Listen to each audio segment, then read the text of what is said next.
Welcome, wanderer through the long dark of Gotham's rain-soaked streets, to a quiet telling of the most complete and most honest story the Batman mythology ever produced. The story of a woman who chose to fight, who was harmed for choosing, and who built from the conditions of that harm something that exceeded everything she had been before it.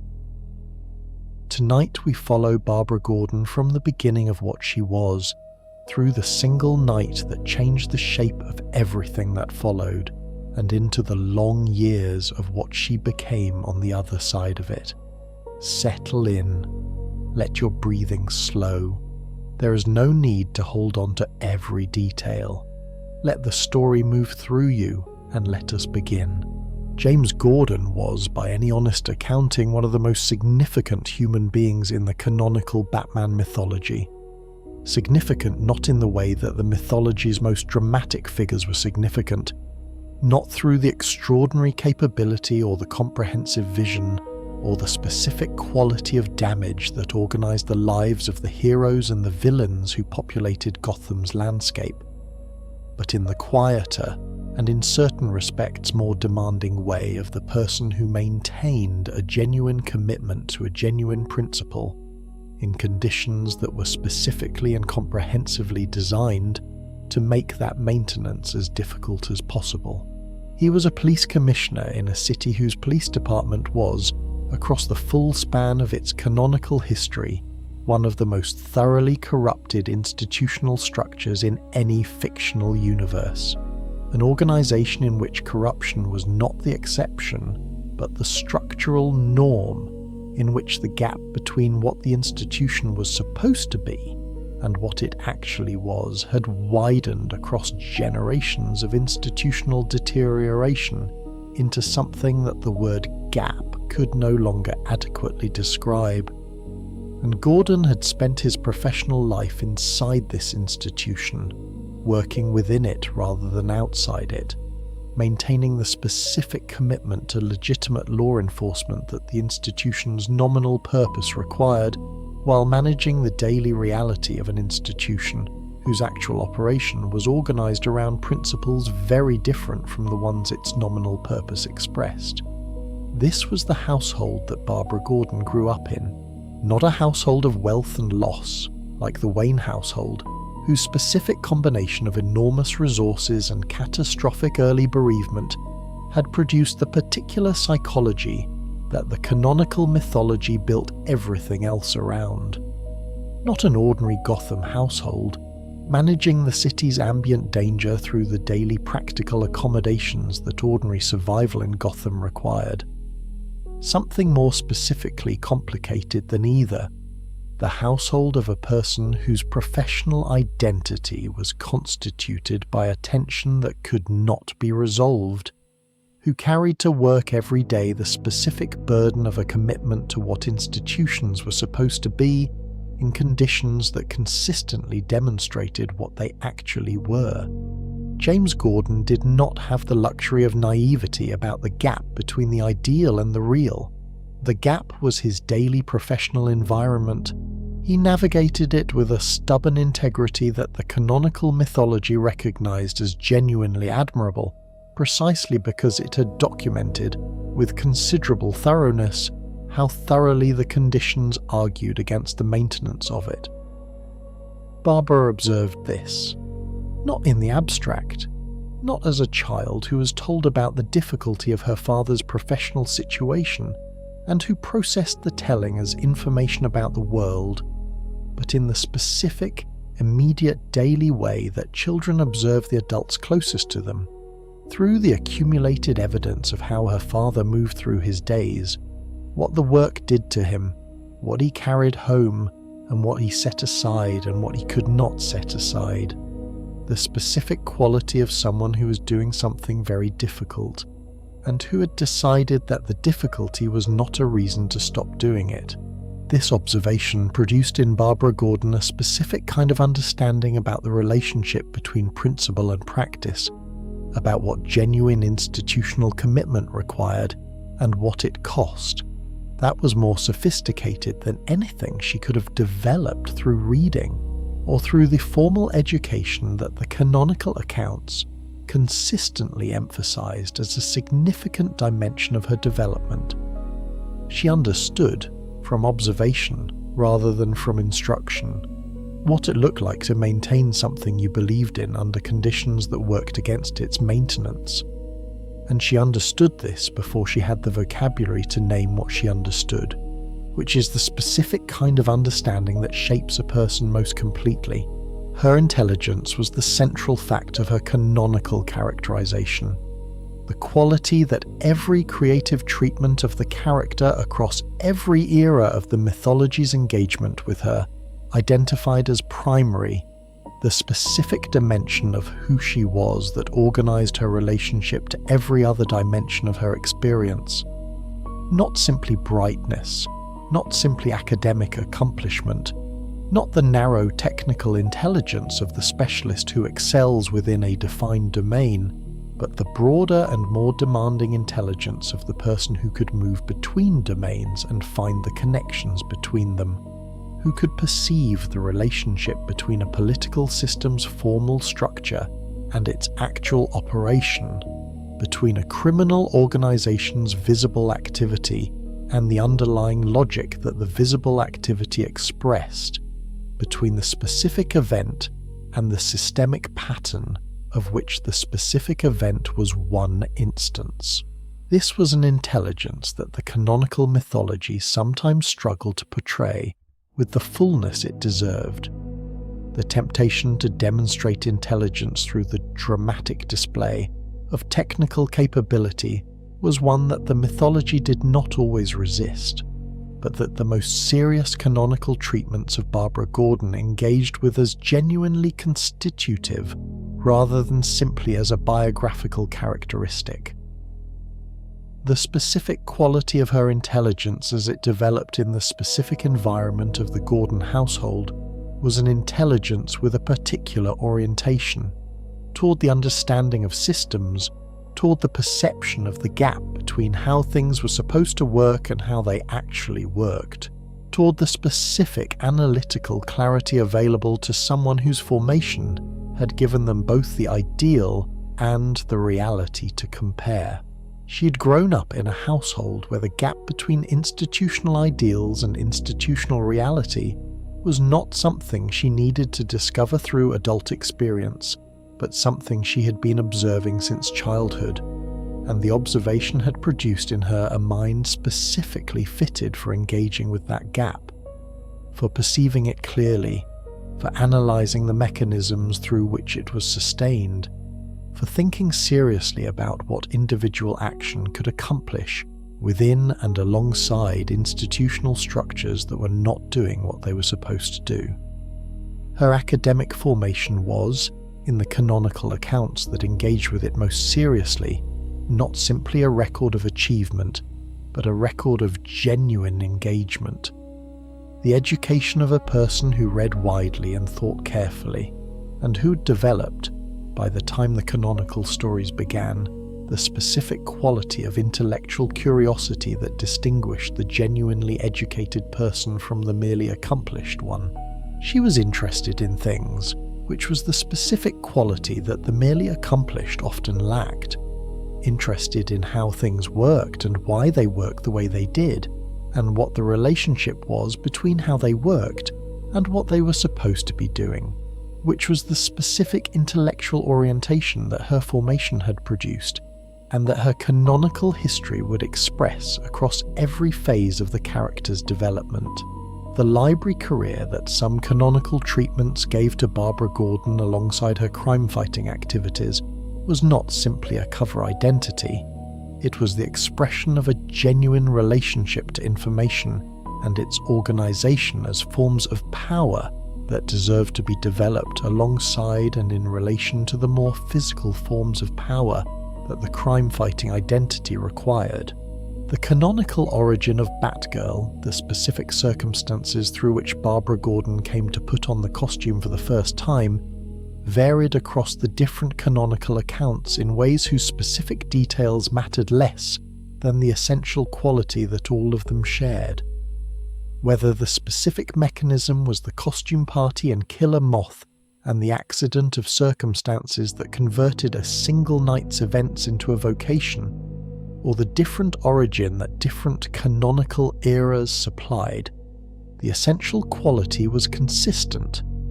A choice made by a person who had decided, through whatever specific mechanism the story used, that the choice was available to her and worth making.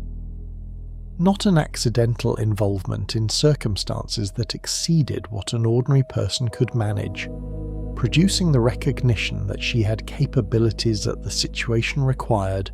and the decision to develop and deploy them. Not the response to a loss or a harm that organised the commitment around the grief that preceded it. A choice, the specific decision of a person who had looked at the world she was living in and had concluded that her specific capabilities, her intelligence, the physical training that she had developed for its own sake, her understanding of the city's institutional landscape from the specific vantage point of her father's household, were capabilities that Gotham needed to have deployed against its darkness in ways that were not being fully accomplished by the existing people and institutions doing the deploying. The most significant canonical version of this origin, the one that has accumulated the most canonical weight across the mythology's history, placed Barbara at a costume party, dressed as a female version of Batman, a choice that in retrospect carried implications about who she was and what she was already thinking about, however unconsciously, that the canonical mythology has not always engaged with the depth the implications deserved. The encounter with Killer Moth that converted the costume into a commitment was the specific accident of circumstances that activated something that had apparently been present before it found expression. The willingness to act, the capability to act effectively, the recognition in the moment of action that this was something she was capable of and something that the world she lived in required. The accident did not create the willingness or the capability, it revealed them, and revelation of that specific kind was not something that could be unrevealed, was not something that the person doing the revealing could set aside once it had been done and return to the life they had been living before it. What the choice actually was, beneath the specific circumstances that the specific canonical version used to frame it, was the decision to engage with Gotham's darkness as an active participant, rather than as a person to whom things happened. The distinction mattered in ways that the mythology's tendency to focus on the dramatic specifics of the origin sometimes obscured. The distinction between being someone who acted and being someone who was acted upon, between bringing one's capabilities to bear on the world's problems and waiting for the world's problems to arrive at a scale that required response. Barbara Gordon was not the kind of person who waited. Her formation had produced someone who perceived the gap between what was happening and what should be happening, and who was constitutionally incapable of settling for the perception without engaging with the gap, without bringing whatever resources she had to the project of addressing it. The Batgirl career was the specific form that this constitutional incapacity took in the specific conditions of Gotham and the specific moment of the canonical mythology's engagement with who she was and what she could do. Her relationship to her father's world, to the institutional structures of legitimate law enforcement, and to the supplementary vigilante project that the canonical Batman mythology had built alongside those structures, was more sophisticated than the relationship of simple admiration for what those structures represented,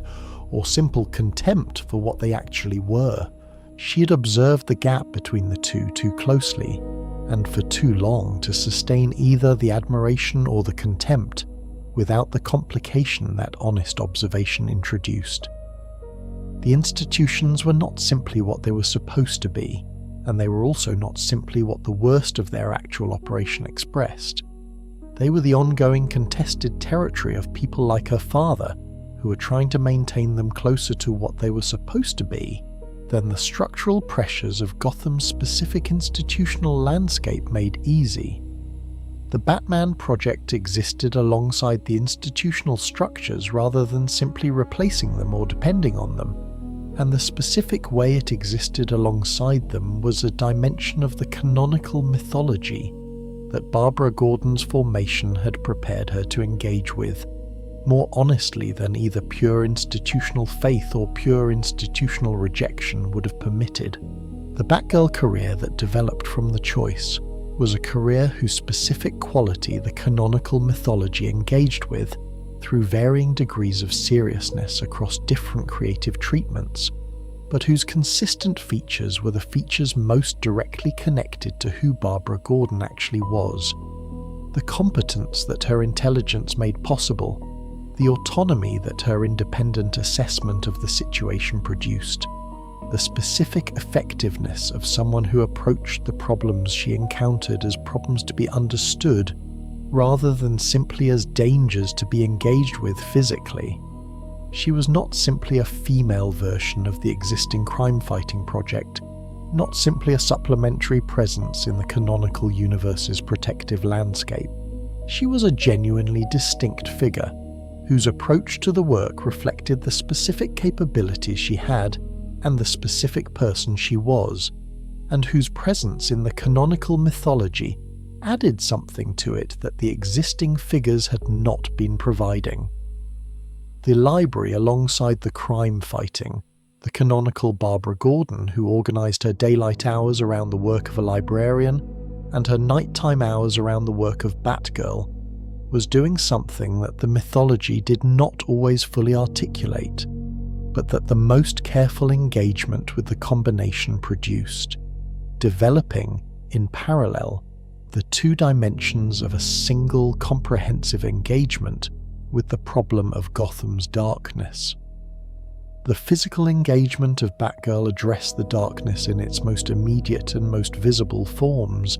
The intellectual engagement of the libraries with information, with its organisation, with the specific power that knowing where to find what you needed to know conferred on the person who had developed that capability, addressed the darkness at a different level and through a different mechanism. The canonical mythology did not, in this period of the character's history, fully develop what the second engagement could produce independently of the first. That development required the specific conditions that had not yet arrived,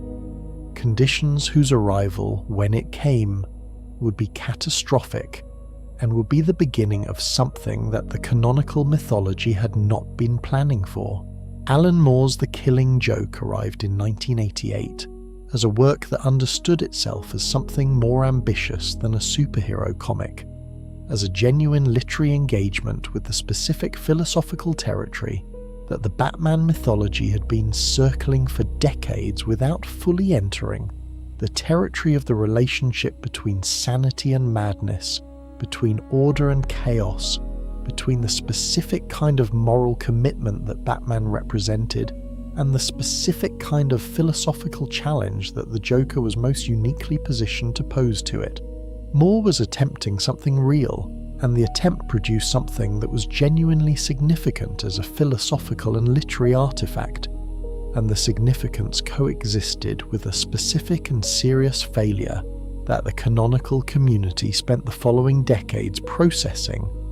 the failure of the work's treatment of Barbara Gordon, whose specific role in the story was a role that the story's literary and philosophical ambitions had not been designed to accommodate as anything other than instrumental. The Joker's central philosophical claim was the one bad day thesis, the proposition that the difference between himself and any ordinary person was not character or fundamental nature but circumstance, specifically the circumstance of having been subjected to sufficient pressure on a single sufficient day to break the framework within which the ordinary person organised their relationship to the world and their place within it. He had been testing this thesis in the story's construction on Commissioner Gordon, using Gordon as the experimental subject whose response to an experience designed to produce exactly the kind of psychological rupture that the Joker's own bad day had produced would either confirm or refute the claim. The confirmation would demonstrate that anyone could become the Joker given the right circumstances. The refutation would demonstrate that something distinguished the Joker from ordinary people that was not simply luck, which would mean that the specific kind of moral responsibility the canonical mythology attributed to the Joker for what he did was genuinely warranted rather than simply convenient. This was the story's philosophical architecture, and it was a serious architecture, organized around a genuine question that the mythology had not previously engaged with at this level of directness or this level of intellectual ambition. The architecture required a specific mechanism for delivering the test to Gordon, and the mechanism the story chose was Barbara Gordon. She was chosen, the specific word is chosen, because the story's construction was the product of deliberate creative decisions rather than of forces outside anyone's control. Because of her connections, because harming her would harm the people the Joker was actually targeting in the ways that would most effectively constitute the test. Her father's response to her harm was the data point the experiment was designed to generate. Batman's response to the same harm was the secondary data point, the engagement with the hero that the villain's specific action was constructed to provoke. Barbara's own experience of the event, what it meant to her, what she felt, what it did to her relationship to the world and to herself and to the project she had committed herself to, was not the story's concern, because the story's philosophical architecture had not been designed around her experience. It had been designed around the experiences of the people her experience was being used to affect. The shooting was presented in the canonical text with a specific directness that the mythology's standard treatment of violence against its characters did not always employ. The Joker arriving at the Gordon apartment with the specific planning that the experiment's requirements dictated, the door opening, the moment of Barbara's recognition of who was standing outside, the shot, a single bullet, a single moment, the specific irreversibility of a spinal injury established immediately and without the ambiguity that might have allowed the subsequent canonical treatment to address the injury through any of the standard narrative mechanisms through which serious injuries in superhero stories were typically processed. She was not going to recover in the physical sense through the application of the extraordinary medical technology that the canonical universe's more optimistic treatments of similar injuries had sometimes provided. The physics of the world the story inhabited were, in this specific instance, the physics of the world that the reader inhabited, the physics in which a bullet through the spine produced paraplegia, and paraplegia was permanent, and the permanence was real rather than a narrative complication pending resolution. What happened after the shooting was the dimension of the event that the canonical text engaged with in its most disturbing specific detail, and that the subsequent canonical community's critique of the text focused on with the most sustained attention. The Joker photographed Barbara in her injured state, used the specific vulnerability and specific degradation of the immediate aftermath of the shooting as material for the experiment he was conducting on her father, as the visual evidence whose display would constitute the specific psychological assault that the experiment required Gordon to endure. The photographs converted Barbara Gordon's worst moment into data, into a resource in someone else's argument about someone else's psychology, into the instrument through which the test was administered, rather than into the experience of a person whose own encounter with what was being done to her was the primary reality the event produced. The canonical text followed the photographs because the photographs were where the test was being conducted, and the test was where the story's philosophical concern lay, and Barbara's experience was not where the story's philosophical concern lay. Understanding what Moore was attempting was not the same as endorsing what the attempt produced. and the canonical community's engagement with the Killing Joke in the decades following its publication demonstrated this distinction with considerable thoroughness. The critique that the work's treatment of Barbara Gordon generated was not a critique of the work's philosophical ambition or of the genuine achievement of the Joker-Batman confrontation that organised the story's ending. It was a critique of the specific choice to address the philosophical question through the specific mechanism of a female character's sexual violation and physical destruction, a choice that the canonical community recognised as an instance of a pattern. The pattern of using harm to female characters as the instrument through which male characters' stories were advanced, whose specific logic required the female character to function as an object rather than a subject,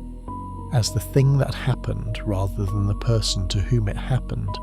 The critique had a specific name, borrowed from the broader conversation about narrative treatment of female characters, fridging the practice of harming or killing a female character for the purpose of motivating or testing a male character, whose effect was to define the female character's canonical significance in terms of what her harm meant for the male character, rather than in terms of who she was and what her own experience of the harm produced. Barbara Gordon was the example that had generated the concept, the character whose specific treatment in a specific canonical text had made visible the pattern with sufficient clarity that the pattern required naming, which was itself a statement about the significance of what the Killing Joke had done, and about the significance of the subsequent canonical engagement with what it had done. The canonical aftermath of the Killing Joke, the editorial decisions about its canonical status, about what it meant for Barbara Gordon's continued canonical existence, about what the subsequent treatment of the character would look like in the light of what the text had done, was a set of decisions made under the specific conditions that DC's institutional culture in the late 1980s imposed on decisions of this kind. The injury was established as canonical and permanent. Barbara Gordon's continued presence in the canonical mythology would need to take account of the injury's permanence rather than being organised around the expectation of its eventual resolution. This was a decision that could have produced simply the end of Barbara Gordon as a significant canonical figure, the injury having removed the specific capabilities that the Batgirl identity had deployed, and the mythology having no immediately available framework within which the character could continue to be significant. And for a period of the canonical history, it appeared that something close to this was what the decision would produce. What it actually produced through the specific creative work of Kim Yale and John Ostrander in the Suicide Squad series was something that no one involved in the decision to establish the injury's permanence had specifically planned for, which was the Oracle identity. And the Oracle identity was the canonical mythology's most significant unintended achievement. The emergence from the specific conditions of a creative problem of a solution that exceeded in its significance and in its longevity everything that the problem's conditions had seemed to permit. Yale and Ostrander were not setting out to make a statement about disability representation or about the canonical mythology's treatment of its female characters, or about the specific relationship between limitation and capability that the Oracle identity would eventually come to embody. They were setting out to solve the specific creative problem of what to do with a character who'd been permanently disabled in the canonical framework, and the solution they developed addressed the problem with a creativity and a seriousness that the problem's specific conditions had made possible in ways that the problem's resolution, through any of the standard narrative mechanisms, would not have. The specific quality of the Killing Joke's ending, the final pages, the shared joke, the laughter that the two figures shared over something whose content the story did not make explicit, the panels that went dark, was the quality that made the work's canonical status as a text about the Joker-Batman relationship so significant and so productive of the ongoing interpretive engagement that it had generated. The most common reading was that Batman had finally killed the Joker, that the laughters stopping and the panels darkening were the visual representation of a death that the story was depicting without showing, that the philosophical confrontation had ended in the specific outcome that the Joker had been attempting to produce in Batman throughout the story, and that the story's conclusion had ultimately provided. The counter-reading insisted on the ambiguity as the point rather than as the obscuring of a determinate point, that the darkness was refusal rather than revelation, that the story's commitment to leaving the relationship between order and chaos unresolved extended to its ending. Both readings were available in the text, and the canonical management of the ending, the subsequent appearances of the Joker that made the killing reading impossible if taken as canonical, chose the ambiguity over the resolution without choosing to engage with what the ambiguity meant. Barbara Gordon was absent from this ending. She'd been removed from the story's active participation at the point of her injury and had not been returned to it. The philosophical conclusion was reached without her. The experiment on her father played out to whatever resolution the ambiguous ending provided without her presence as a factor in that resolution. The confrontation between Batman and the Joker that organized the story's final movement was a confrontation between two people, and she was not one of them. Her absence was not simply a narrative oversight or a space constraint. It was the specific expression of what the story's construction had always been, a story about the Joker and Batman and Commissioner Gordon, in which Barbara Gordon's role was the role of the event rather than the person, the catalyst rather than the protagonist, the thing that happened rather than the person to whom it happened, and who therefore had their own relationship to what it meant. The specific importance of understanding this clearly was the importance of understanding clearly what the subsequent canonical history accomplished by reversing it, by converting Barbara Gordon from the person whose role in the canonical mythology had been defined by the Killing Joke's construction of her as instrumental into the person whose role in the canonical mythology was defined by what she herself built from the conditions that construction had imposed. Oracle was not simply a creative solution to a narrative problem. It was the answer to the question of what the canonical mythology owed a character it had treated in the specific way that the Killing Joke had treated Barbara Gordon. And the answer was, it turned out, something genuinely significant and genuinely lasting. Something more significant and more lasting than anything Batgirl had been or could have become, which was the specific quality of the answer that made Barbara Gordon's canonical history the most honest and most complete story the mythology had ever produced. The grief came first, and the grief was real and deep and deserving of full acknowledgement before anything else the canonical history of the recovery period contained. The canonical accounts of Barbara Gordon in the period immediately following the shooting, the period between the event and the emergence of the Oracle identity, engaged with the grief with varying degrees of honesty across different creative treatments, and the most honest treatments were the ones that did not rush through it,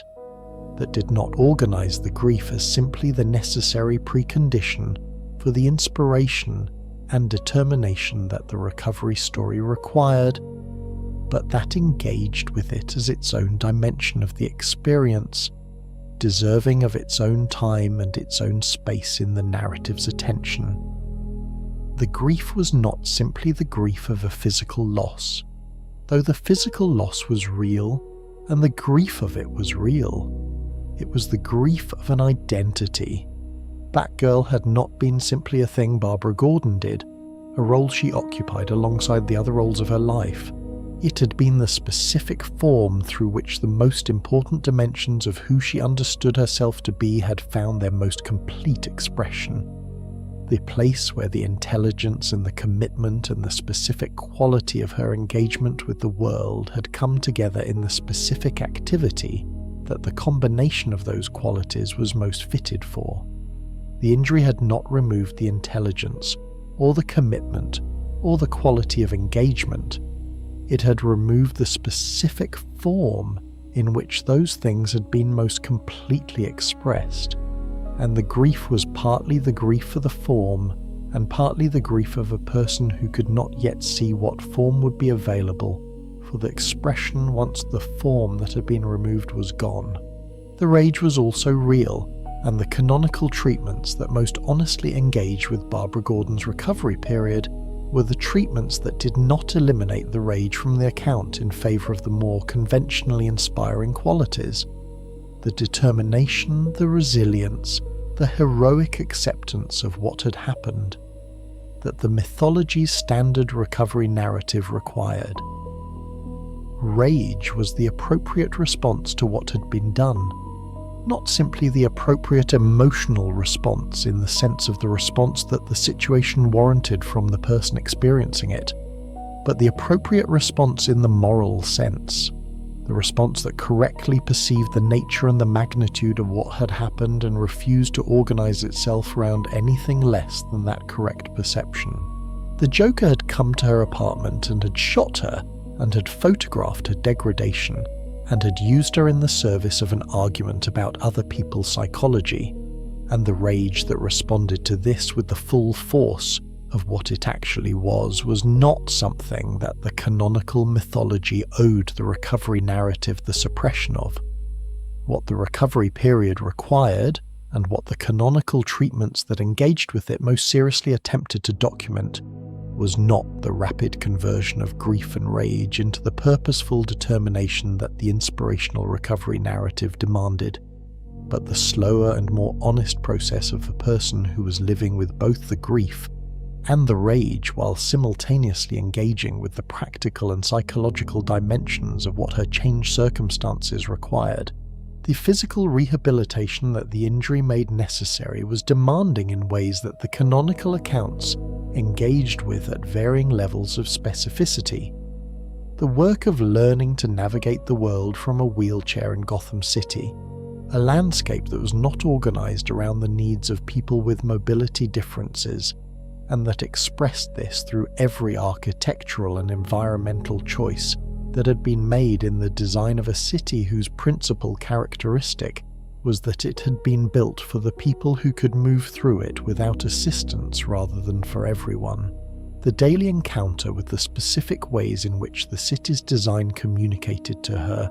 that her presence in certain spaces was an afterthought, or an inconvenience, or simply something that had not been considered, was a dimension of her changed circumstances that was not separate from the grief and the rage but was continuous with them. Another expression of the world's failure to organize itself in ways that took her seriously as a person who deserved to be there.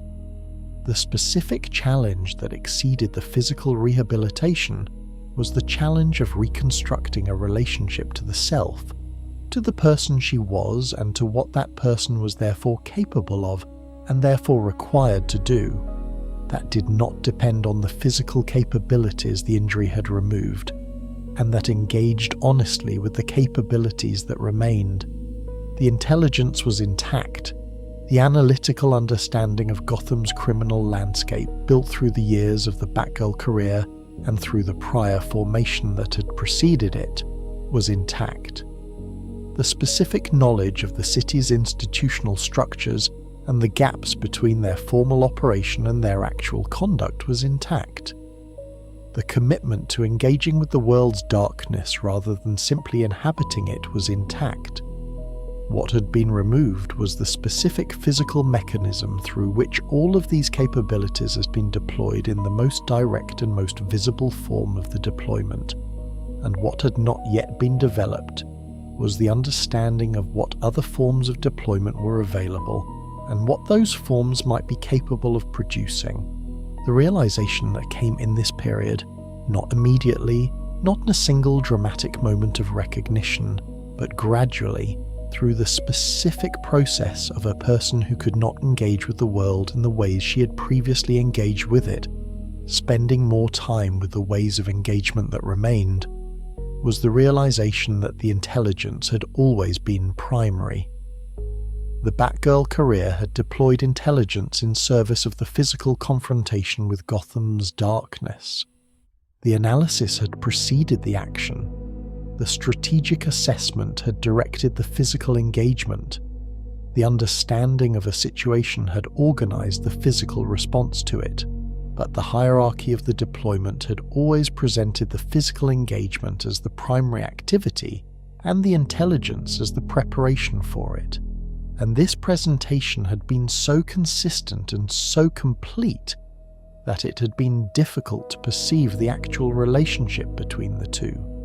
The relationship in which the intelligence was the capability whose application mattered most, and the physical engagement was the mechanism through which the intelligence's conclusions were expressed in the world.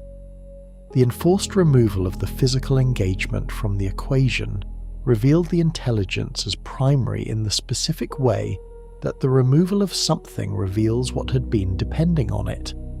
The intelligence had not been in service of the physical engagement. The physical engagement had been in service of the intelligence, had been the form through which the intelligence's assessment of what Gotham required had been made operational, had been the medium through which the understanding of the situation had been converted into the engagement with it that the situation required. And if the physical engagement was no longer available as the medium, the question was not whether there was anything left, but what other mediums were available. What other forms of converting understanding into engagement with the situation were accessible to someone with the specific capabilities that remained,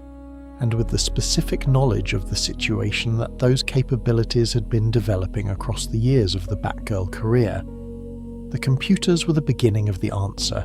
The canonical accounts of Oracle's development emphasized the technical dimension, the computer systems, the network infrastructure, the communication architecture, as the specific form through which the intelligence's engagement with Gotham's landscape found its new medium,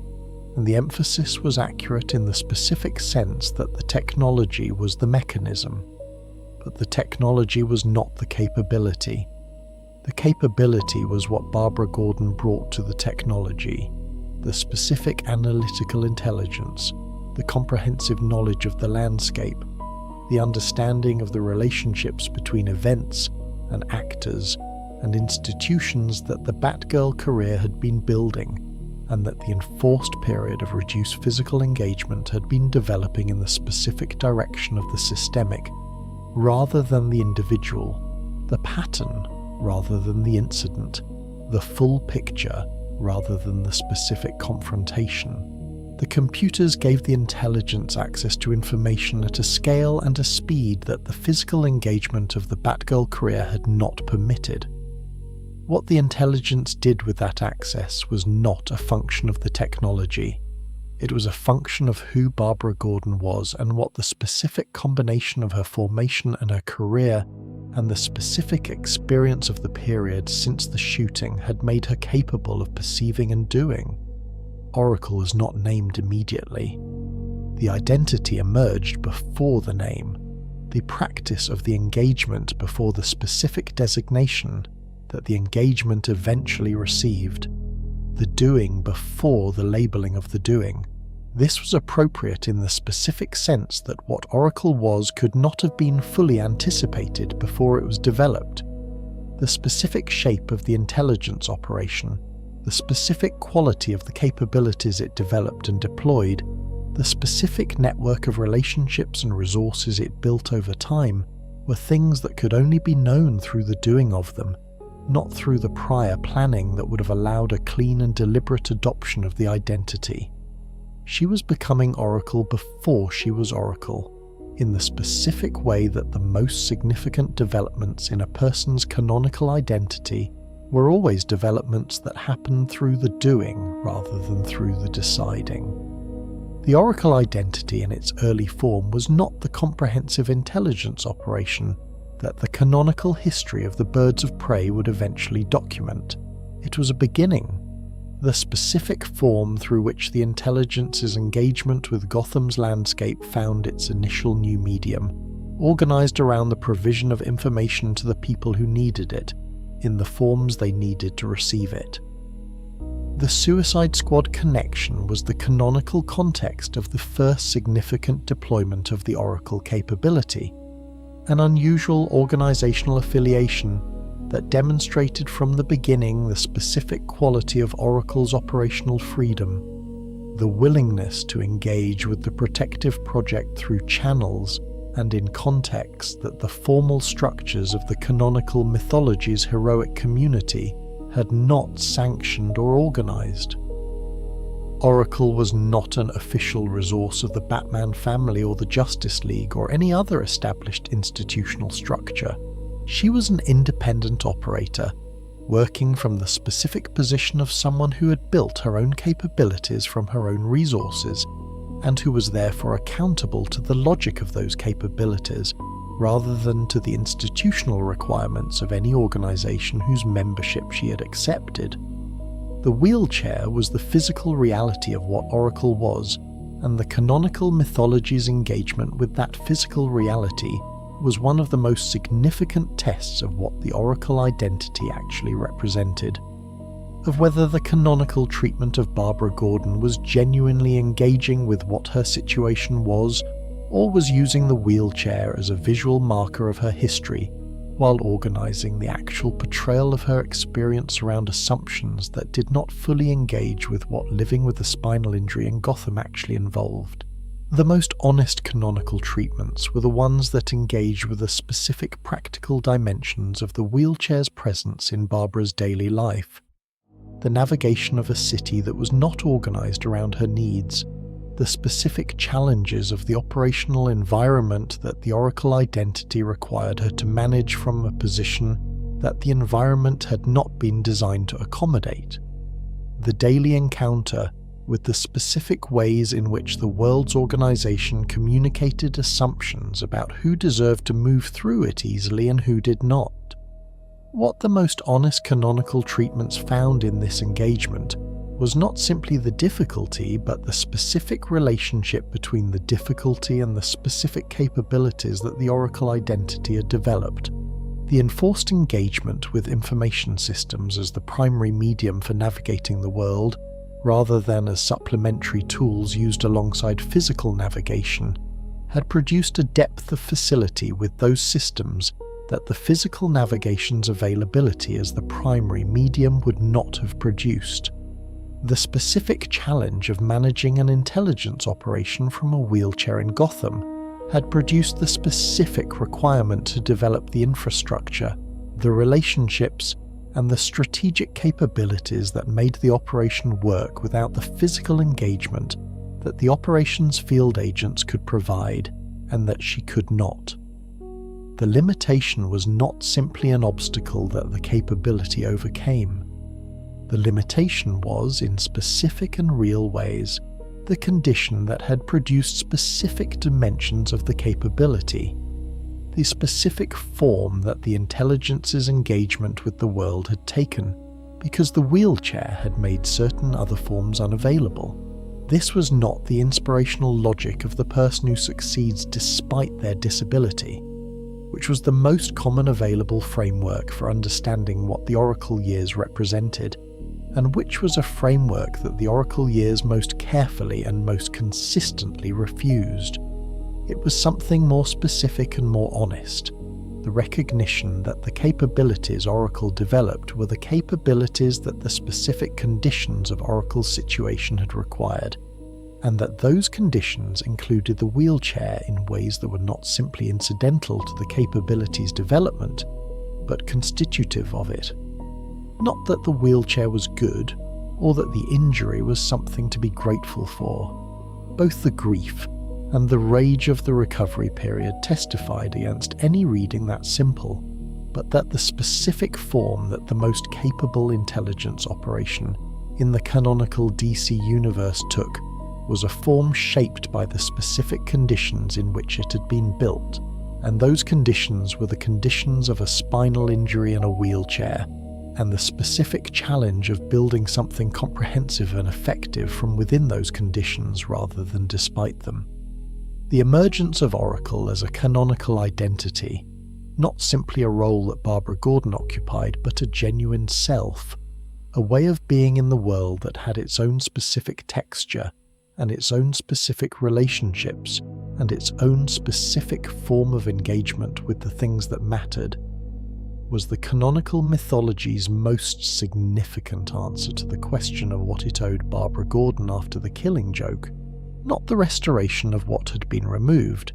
which was the answer that the mythology's standard narrative structures most naturally suggested, and that the most serious canonical treatments of the Oracle years most carefully declined to provide, but the development of something genuinely new from the conditions that remained after the removal, something whose value was not measured against what had been lost and found to be a lesser replacement, but something that stood on its own terms as a significant and lasting contribution to what the canonical mythology was and what it therefore demonstrated was possible. The Joker's shadow was not simply the shadow of the event itself, not simply the specific memory of the night at the Gordon apartment, the door opening, the recognition, the shot, though the memory was real and permanent and present in the specific way that traumatic memories were present, organized not around the linear chronology of ordinary memory, but around the sensory and emotional content that the event had imprinted with the specific intensity that traumatic experience imprinted things, available to be activated by stimuli that bore the specific relationship to the event's content that activation required. The shadow was larger than the memory, extending through the canonical history of Barbara Gordon's subsequent life in the specific way that the ongoing existence of the person who had done what had been done extended the event beyond the moment of its occurrence into the permanent ongoing dimension of the present. The Joker was alive, continued to be alive, would continue to be alive for as long as the canonical mythology sustained the specific institutional and individual commitments that produced his continued existence, and the relationship between his continued existence and the specific harm his existence had done to Barbara Gordon was a relationship that the canonical mythology engaged with at varying degrees of depth, but that was never entirely absent from the honest engagement with what her canonical life actually contained. The Joker had escaped from Arkham. This was not a biographical fact specific to the period immediately following the Killing Joke. It was the recurring fact of the canonical mythology's entire engagement with the Joker as a figure, the specific rhythm of capture and institutionalization and escape and renewed carnage that the canonical record documented with a consistency that made it not an exception, but the normal pattern of the character's relationship to the institutional structures nominally responsible for containing him. He had been delivered to Arkham by Batman, had been treated or not treated and contained or not contained, and had escaped, and the escape had been followed by harm to specific people in specific situations, and the harm had eventually produced a confrontation with Batman, and the confrontation had produced capture, and the capture had produced delivery to Arkham, and the pattern had begun again. This cycle was the specific institutional reality within which the ongoing existence of the person who had shot Barbara Gordon was organized, and the cycle's continuation was the continuation of the ongoing existence of that person in the conditions that made his ongoing harm possible. The specific psychological weight of this ongoing existence on Barbara Gordon was not a dimension of her canonical life that the mythology engaged with consistently or comprehensively, but the canonical treatments that engaged with it most directly were the ones that most clearly understood what her full experience of her situation actually required accounting for. The Joker's continued existence was not simply the abstract ongoing existence of a person who had harmed her. It was the ongoing existence of a person whose harm had been made possible by specific choices that specific people she respected and worked alongside, and in certain respects was institutionally connected to, had made and continued to make. The no-kill rule was Bruce Wayne's rule, and the Arkham commitment was the institutional expression of a broader commitment to the justice system as the appropriate mechanism for addressing the harm that Gotham's criminals caused.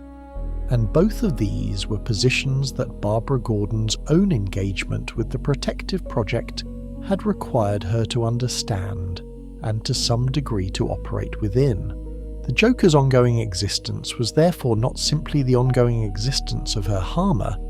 but the ongoing existence of the most extreme available demonstration of what the framework she was operating within produced when applied to the most extreme available test case. This was a complication that the canonical mythology did not always fully honour in its portrayal of Barbara Gordon's relationship to the broader Batman project, and to Bruce Wayne specifically. The easier treatment was the treatment that organised her response to the Joker's ongoing existence around the heroic acceptance of the framework's requirements,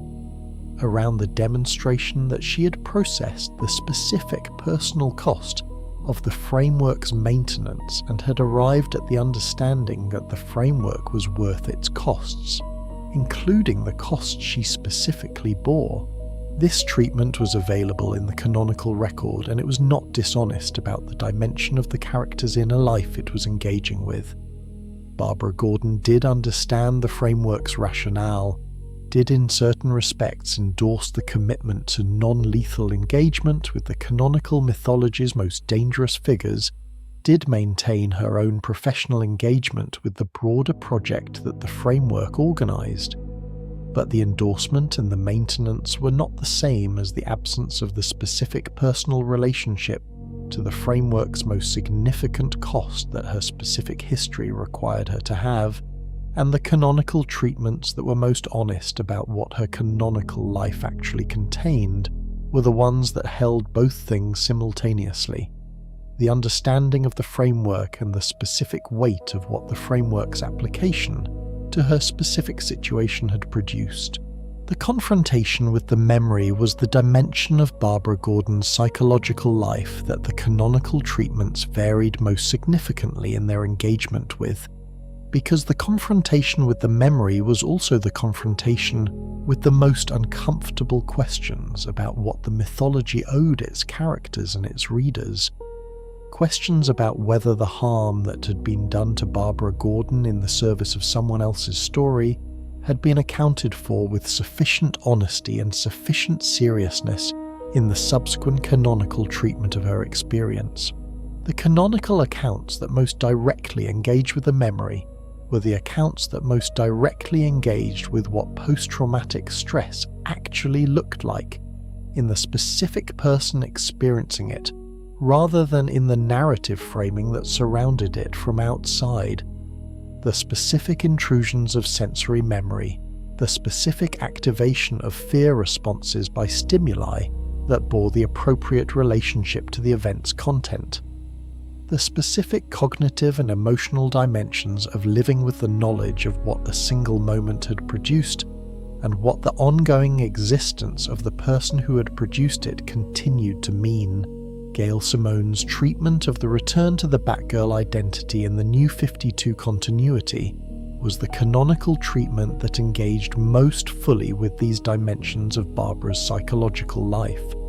and the engagement was significant precisely because it refused the standard inspirational recovery narrative's organization of the psychological damage as simply the obstacle that the heroic act of continuing would overcome. The post-traumatic stress that Simone's Barbara Gordon experienced was not overcome. It was carried, present in the specific moments that the return to active crime fighting produced that bore the specific relationship to the event's content that activation required, present in the specific fear responses that the body's trained associations generated in the situations that most directly recalled what the situation that had produced the injury had been like, present as a genuine dimension of the ongoing experience of a person who had returned to the practice whose last, direct, personal association was the experience of catastrophic harm. The heroism of the return was real. The cost of the return was also real. And the most honest canonical treatment was the one that held both of these things without resolving either into the other. The rage that the canonical treatments most willing to engage with Barbara Gordon's full experience documented was a rage that operated alongside the more conventionally celebrated qualities, the determination, the competence, the willingness to continue, rather than being dissolved by them or converted into them through the transformative mechanism that the inspirational narrative required. The rage was appropriate in the specific moral sense that appropriate meant correct in its perception of what had occurred. The Joker had done what he had done, and the canonical institutional structures had sustained the conditions in which he'd been able to do it, and the ongoing existence of those institutional structures and of the commitments they expressed meant that those conditions continued to be sustained. And the rage that responded to this with something less than equanimity was a rage that was seeing the situation clearly, rather than a rage that needed to be worked through and set aside in the service of the more functional response. The Oracle identity provided a channel for this rage that the Batgirl career, with its organization around the individual physical confrontation with danger, had not been positioned to provide. The specific form of engagement with Gotham's criminal landscape that the intelligence operation represented was a form in which the rage could be organized into something systematic and comprehensive and generative rather than reactive, directed toward the project of understanding the full picture of what Gotham was and who in it was doing what harm, and how the capability Oracle had built could be directed most effectively against the most significant sources of that harm. The relationship with Bruce Wayne in the aftermath of the Killing Joke was a relationship whose canonical treatment the mythology never fully worked through, and the incompleteness of the working through was itself a statement about the specific difficulty of what the working through required. The relationship had existed before the event in a form that the canonical accounts engaged with through the specific combination of professional respect, quasi-familial affection, and the particular complicated attachment that the specific conditions of their shared project produced between people who operated at the level of intimacy that the project required without the formal relational categories that would have organized that intimacy in a conventional setting. The event had done something to this relationship that the mythology's standard relational frameworks were not equipped to process, had introduced into it the specific complication of a harm done within the context of the project they shared, a harm whose connection to the choices that the project's framework required was real and traceable even if not direct. A harm that required Bruce Wayne's specific engagement with his own responsibility for its conditions in ways that the canonical mythology's tendency to organize around Bruce's psychological landscape made easier to perform than to genuinely accomplish. The canonical treatments that most seriously engaged with this dimension of the relationship were the treatments that refused the two easier resolutions. The resolution in which Bruce Wayne's guilt was the primary emotional reality, and Barbara's experience became the content of his psychological landscape, and the resolution in which the professional continuity of their engagement within the broader project made the personal complications irrelevant. Both of these resolutions were available in the canonical record, and both of them served specific canonical functions at specific canonical moments. But neither of them was adequate to what the full honest engagement with the relationship required.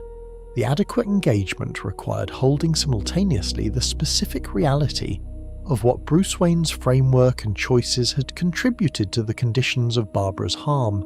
and the specific reality of Barbara Gordon's own perspective on those choices and their costs.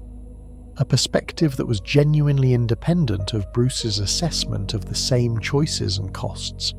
that did not organise itself around his account of why the framework was worth maintaining, and what the costs of maintaining it meant, and that therefore required the canonical mythology to treat Barbara Gordon as a genuinely independent perspective holder, rather than as a person whose perspective was primarily relevant, insofar as it illuminated something about Bruce Wayne's own psychology. The Birds of Prey was born from a specific kind of necessity that the canonical mythology did not always fully acknowledge,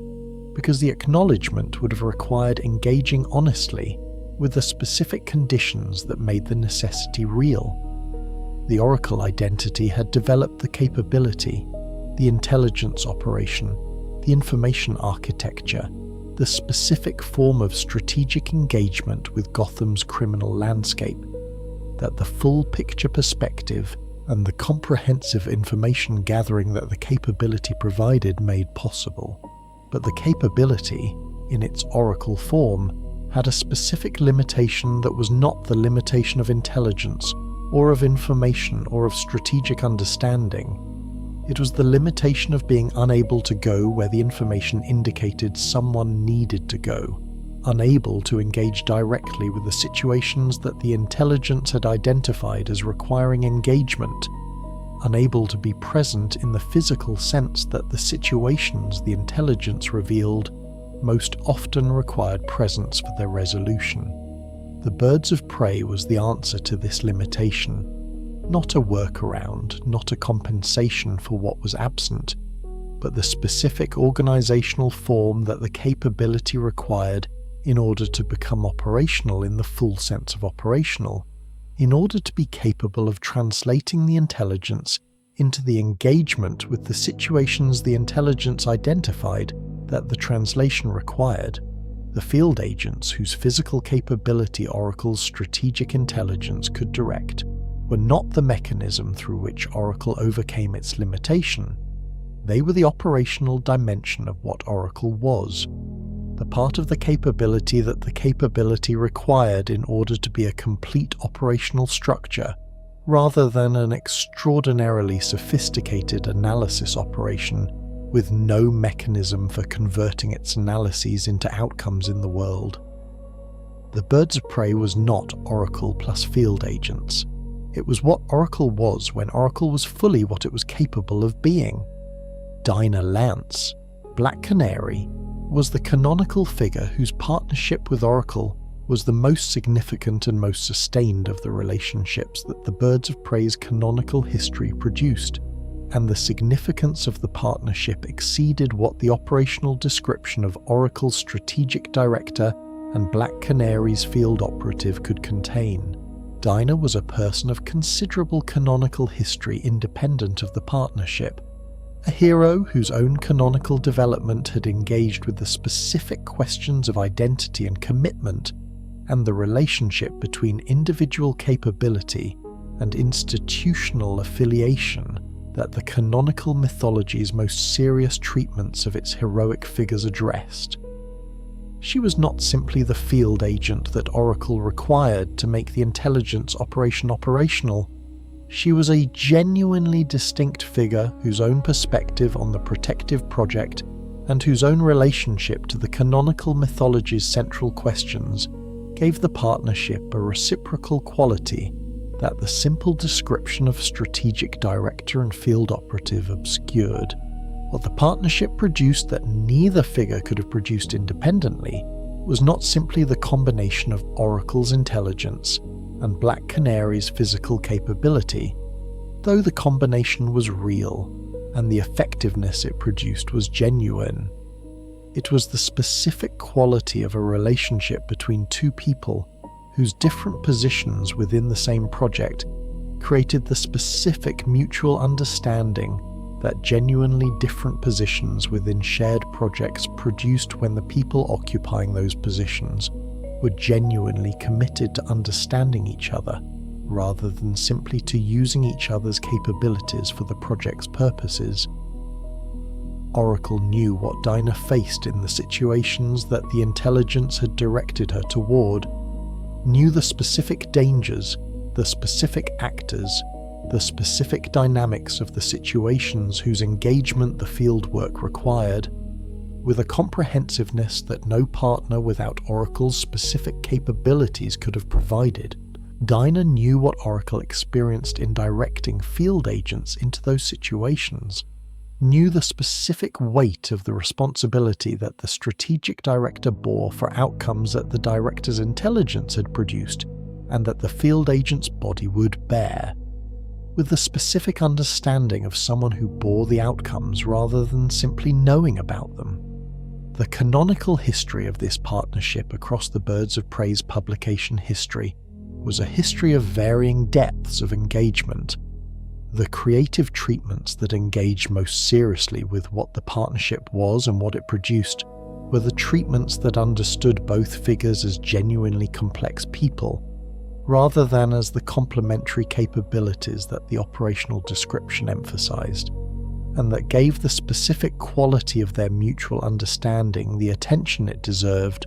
rather than organizing the partnership primarily around the operational effectiveness it produced. The treatments that engaged most seriously were also the ones that engaged most honestly with the specific tensions that the partnership contained.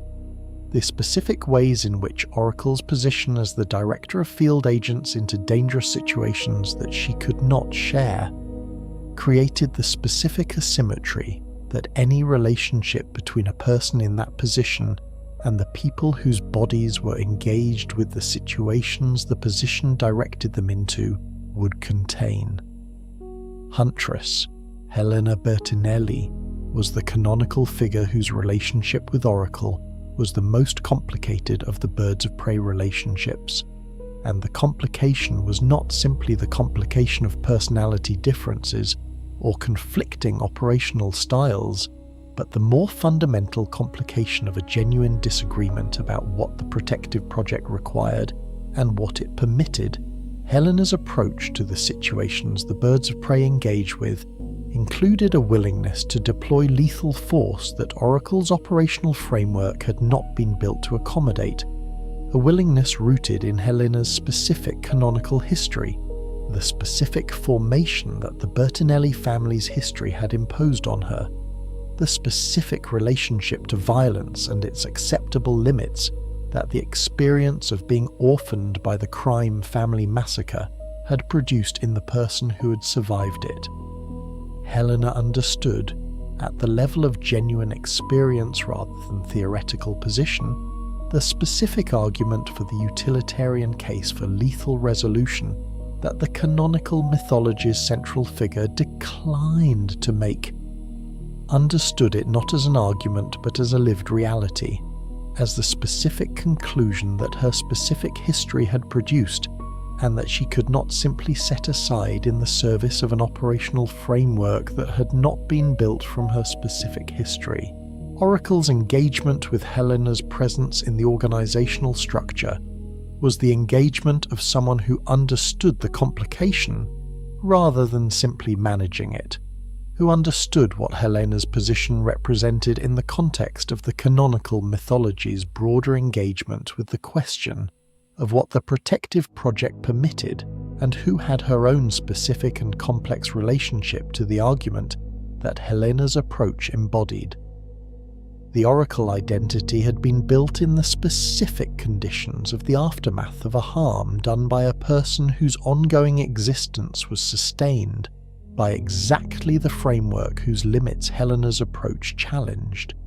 and the relationship between that specific history and the operational framework that Oracle maintained was not a relationship of simple endorsement. It was the relationship of a person who understood the framework's rationale and maintained her own operations within it, while carrying the specific weight of what the framework's maintenance cost in the most personal dimension available to her.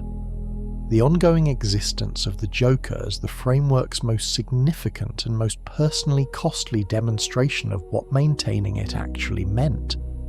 The canonical history of the Birds of Prey across its various creative treatments documented an organization whose operational scope and whose canonical significance exceeded what the specific circumstances of its founding had suggested it would produce. The operations that Oracle directed through the Birds of Prey were operations that engaged with the specific situations that Gotham's criminal landscape and the broader DC Universe's threat environment produced.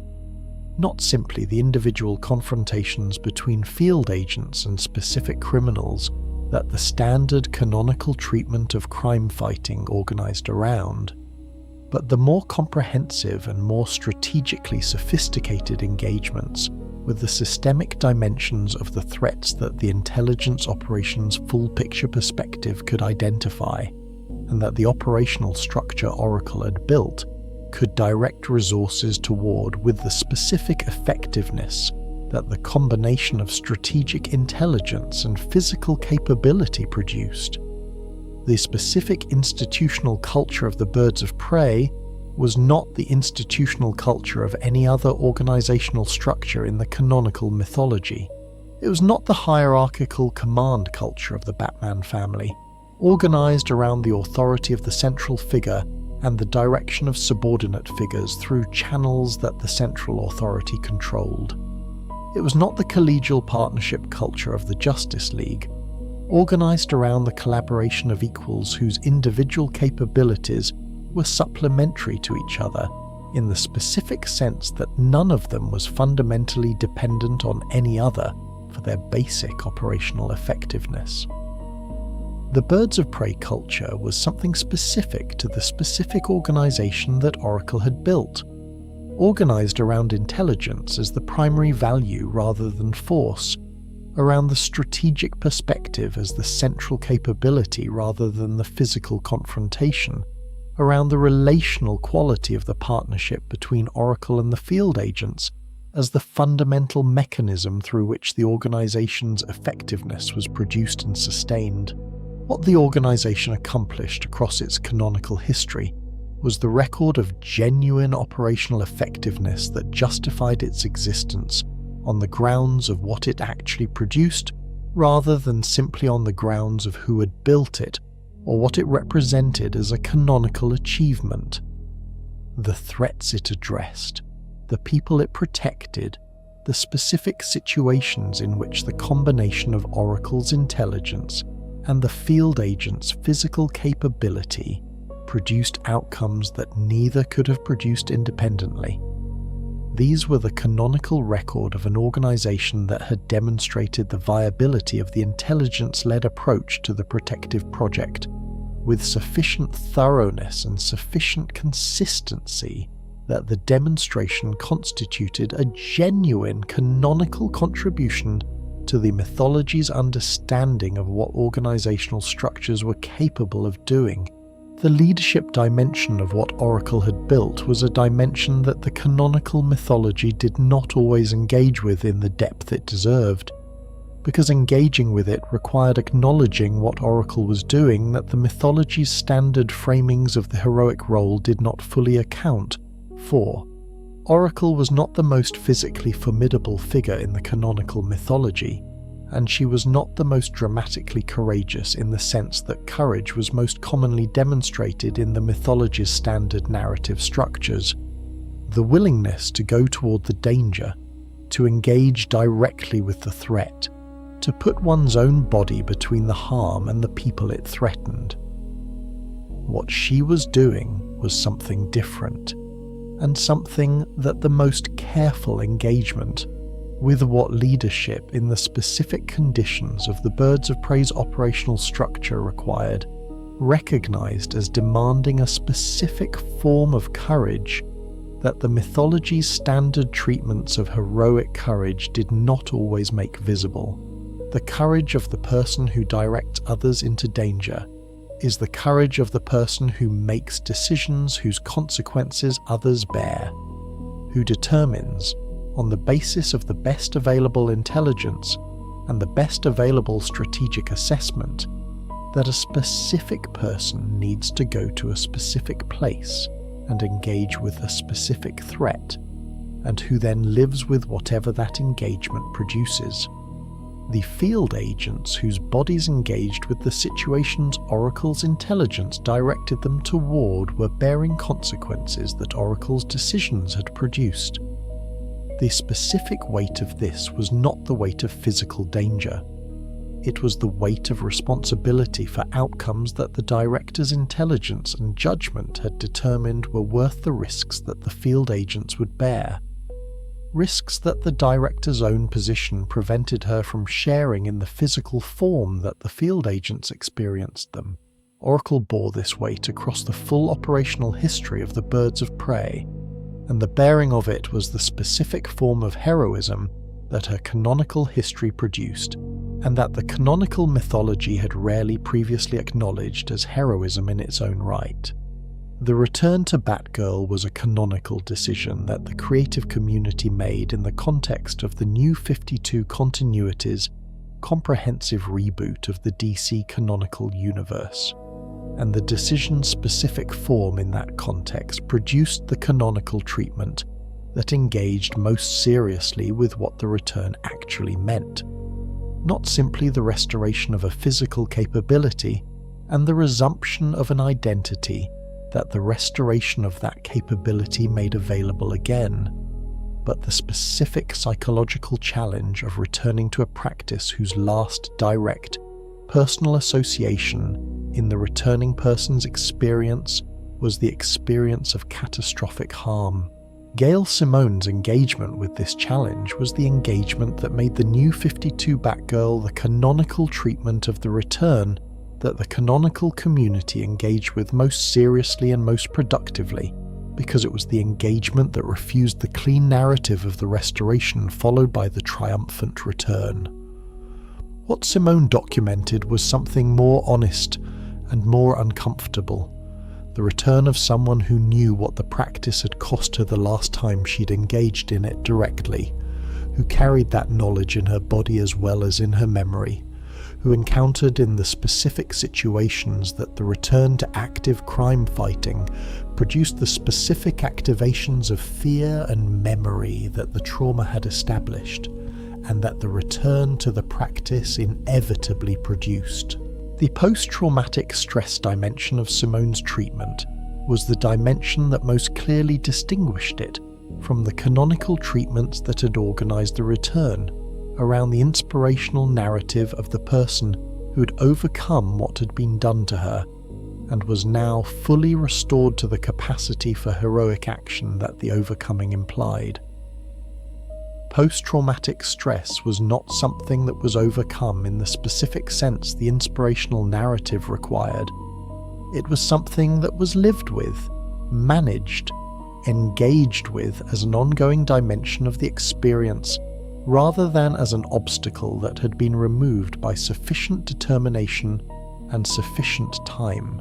The Barbara Gordon that Simone's treatment documented was someone whose return to Batgirl was a genuine act of courage,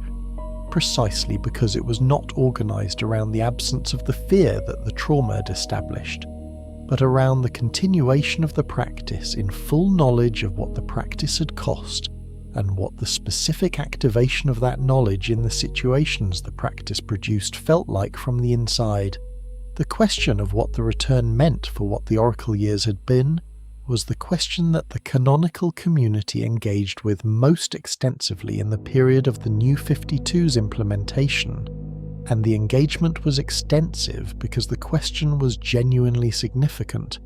not simply the question of whether the creative decision was good or bad, which was the simpler and less demanding version, but the question of what the Oracle year's specific achievements meant in the context of a canonical universe that had decided to make the restoration of Barbara Gordon's physical capability and the return to the Batgirl identity the direction the character's canonical development would take.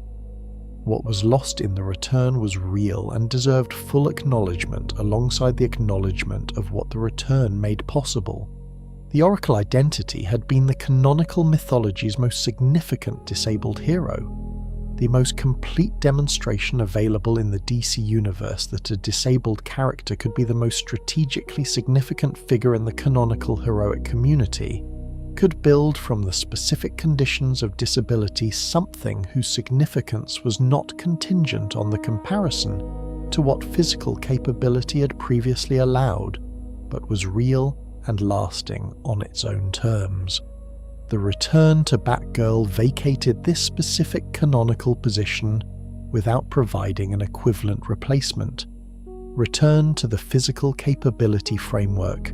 a character whose most significant canonical achievement had been the demonstration that the intelligence-led framework was capable of producing heroism of a different and in certain respects more significant kind. What could not be lost in the return,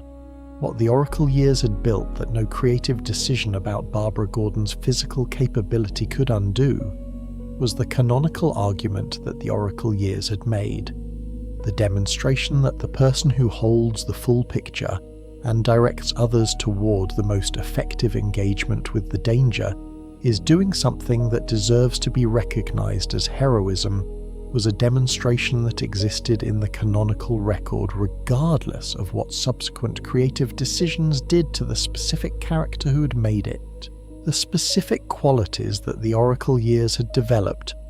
the full picture strategic perspective, the information architecture, the institutional achievement of the birds of prey, the specific relational understanding of what it meant to direct others into danger from a position of enforced non-participation, were qualities that the canonical treatment of the returning Batgirl engaged with as dimensions of what made the post-return Barbara Gordon specifically different from every other version of the Batgirl identity, as the specific inheritance from the Oracle years that the return to Batgirl could supplement, but not erase. The relationship between Barbara Gordon and Bruce Wayne was one of the canonical Batman mythology's most persistently unresolved relationships. Unresolved not through inattention, or through the failure of individual creative treatments to engage with it seriously, but through the specific quality of what the relationship actually was, which was the quality of a relationship that the canonical mythology's standard relational frameworks were not designed to contain, and that therefore resisted the kind of resolution that those frameworks typically provided. It was not the relationship between mentor and student, though it contained elements of that relationship. It was not the relationship between colleagues of equal institutional standing, though the most honest canonical treatments recognized a genuine parity in what Barbara Gordon brought to the broader project that the mythology's organization around its central figure made difficult to fully acknowledge. It was not the relationship between a parent figure and a quasi-child figure, though the canonical history had at various points used that framing as a way of organizing the specific combination of protectiveness and authority and genuine care that Bruce Wayne's relationship to Barbara Gordon contained without reducing it to any of those things individually. It was all of these things and none of them completely, which was the specific quality that made it genuinely interesting as a canonical relationship and genuinely difficult to engage with honestly. The foundation of the relationship was the shared project, the broader commitment to engaging with Gotham's darkness that both of them had organized significant portions of their lives around, expressed through different specific identities and different specific capabilities and different specific positions within the institutional landscape of the canonical mythology's heroic community, but organized around a shared understanding of what the world required and what the people capable of addressing that the world required were therefore obligated to do. This shared project was the condition that had made the relationship possible, and the condition that had given it most of its specific content, the professional engagement through which two people with genuinely different capabilities and genuinely different positions within the same broadly understood endeavor had developed the specific understanding of each other that sustained the relationship across the decades and the canonical discontinuities that the mythology's history had imposed on it. What the foundation of the shared project did not fully account for was the specific personal dimension of the relationship, the dimension that the canonical mythology had engaged with at varying levels of directness across different creative treatments, and that had never been fully resolved into any of the standard relational categories that the mythology's institutional culture made available. Bruce Wayne's relationship to Barbara Gordon was not simply professional.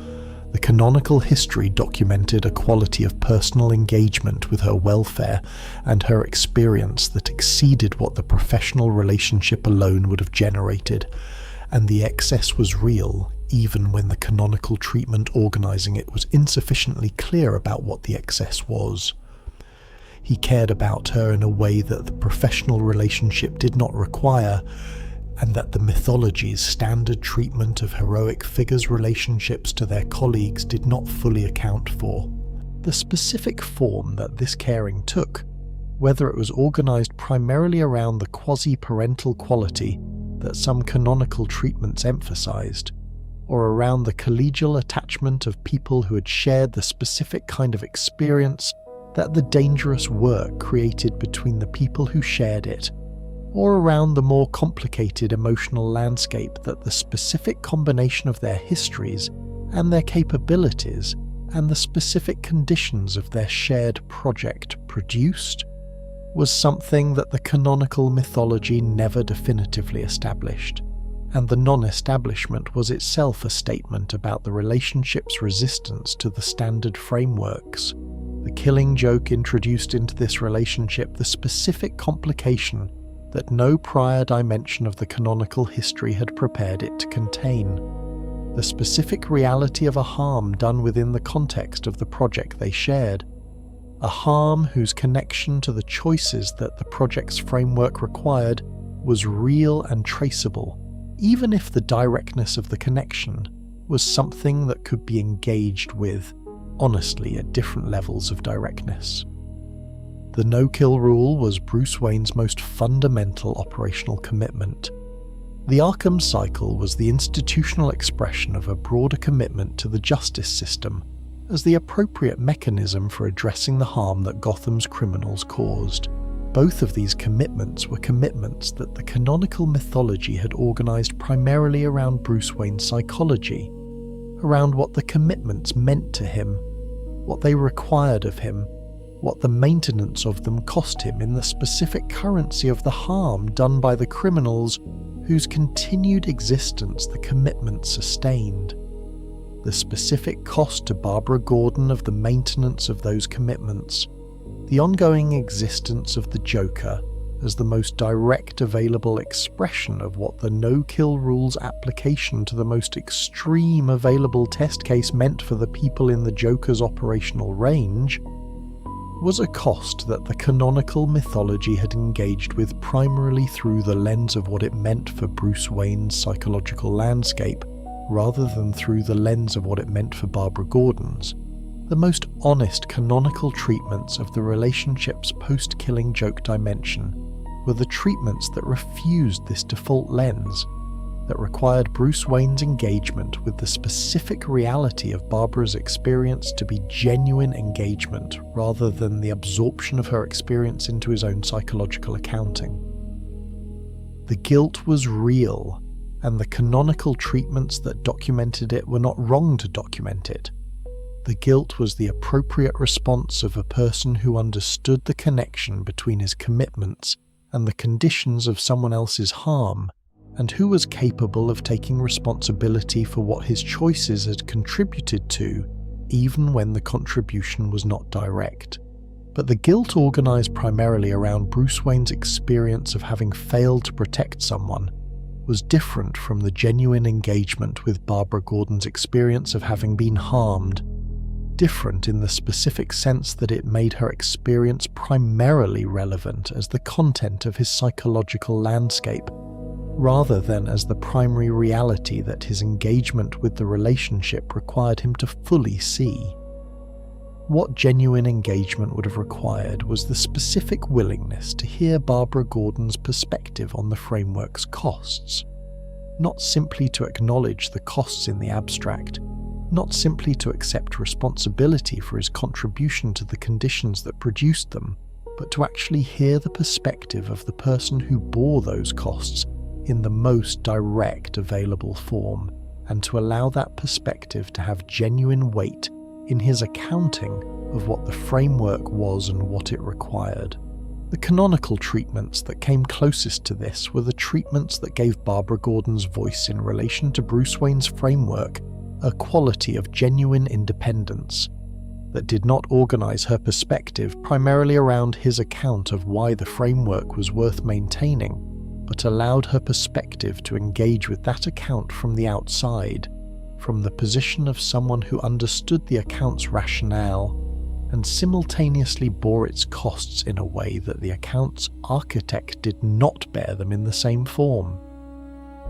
The romantic dimension of the relationship was the dimension that the canonical mythology engaged with most inconsistently and most awkwardly, which was itself a statement about the specific complications that the dimension introduced into a relationship already organized around multiple overlapping frameworks, none of which was fully adequate to what the relationship contained. The canonical accounts that suggested or developed an attraction between Bruce Wayne and Barbara Gordon did so in the specific context of a relationship that was simultaneously quasi-parental and professionally collegial, and personally significant in ways that none of those categories cleanly contained. And the introduction of a romantic dimension into this already complicated relational landscape introduced additional complications that the canonical mythology's institutional culture was not well positioned to engage with honestly. The age difference was the most obvious of these complications, and the canonical mythology's engagement with it was characteristically inconsistent, sometimes engaging with it as a genuine ethical concern, sometimes treating it as simply a biographical fact without ethical weight, sometimes avoiding the question entirely through the specific canonical device of adjusting the characters' ages in ways that reduced the gap to something more conventionally manageable. The power differential was the complication that the age difference most directly expressed but did not fully contain. The canonical mythology's most significant adult male hero, and the woman who had come to heroism partly through the inspiration his example provided, occupied positions in the canonical mythology's power landscape that were not equivalent, and the non-equivalence created the specific ethical complications of the mentor figure and inspired figure dynamic when those two figures' relationship included a romantic dimension. The canonical treatments that engage most honestly with the romantic dimension were the treatments that acknowledge the complications rather than managing them through the specific device of simply not engaging with them, that understood the relationship's specific history and specific power dynamics as genuine factors in any romantic dimension, rather than as a relevant biographical context that could be set aside when the specific relationship being portrayed was the romantic one rather than the professional or quasi-familial one. The relationship between what Bruce Wayne was in Barbara Gordon's formation and what any romantic engagement between them would mean was a relationship that the honest canonical treatment required engaging with rather than simply declaring irrelevant because the characters were now adults, engaging with each other in adult terms. The equality that the canonical mythology's most honest treatments of the relationship between Barbara Gordon and Bruce Wayne had been working toward and that none of them had fully achieved was the equality of genuine perspective holders whose different positions within the same broadly shared project gave them different but equally significant perspectives on what the project was and what it required and what it cost. The mythology's organizational gravity, its consistent pull toward organizing its canonical landscape around the central figure of Bruce Wayne, and making the significance of other figures primarily relevant in terms of their relationship to that central figure, was the specific structural force that the most serious canonical treatments of Barbara Gordon had been working against across the full span of the Oracle years and beyond. The Oracle years were the period in which the resistance to this gravity was most successful, in which the canonical treatment of Barbara Gordon most consistently gave her own perspective genuine independence from Bruce Wayne's, most consistently made the significance of her canonical achievements real and lasting on their own terms, rather than primarily as contributions to the broader project, whose canonical significance was organized around its central figure. The specific quality of what Oracle built, the birds of prey, the intelligence infrastructure, the specific institutional achievements that the Oracle years documented, was its own canonical reality, neither requiring Bruce Wayne's recognition to be real, nor diminished by the degree to which it operated independently of his direction and his authority. The return to Batgirl did not fully maintain this independence, not because the specific creative choices of the return period were specifically organized against it,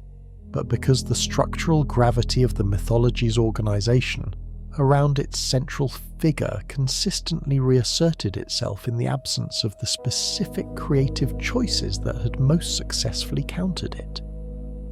Barbara Gordon's canonical history was one of the most significant sites of the mythology's ongoing argument with itself about what it was and who it was for,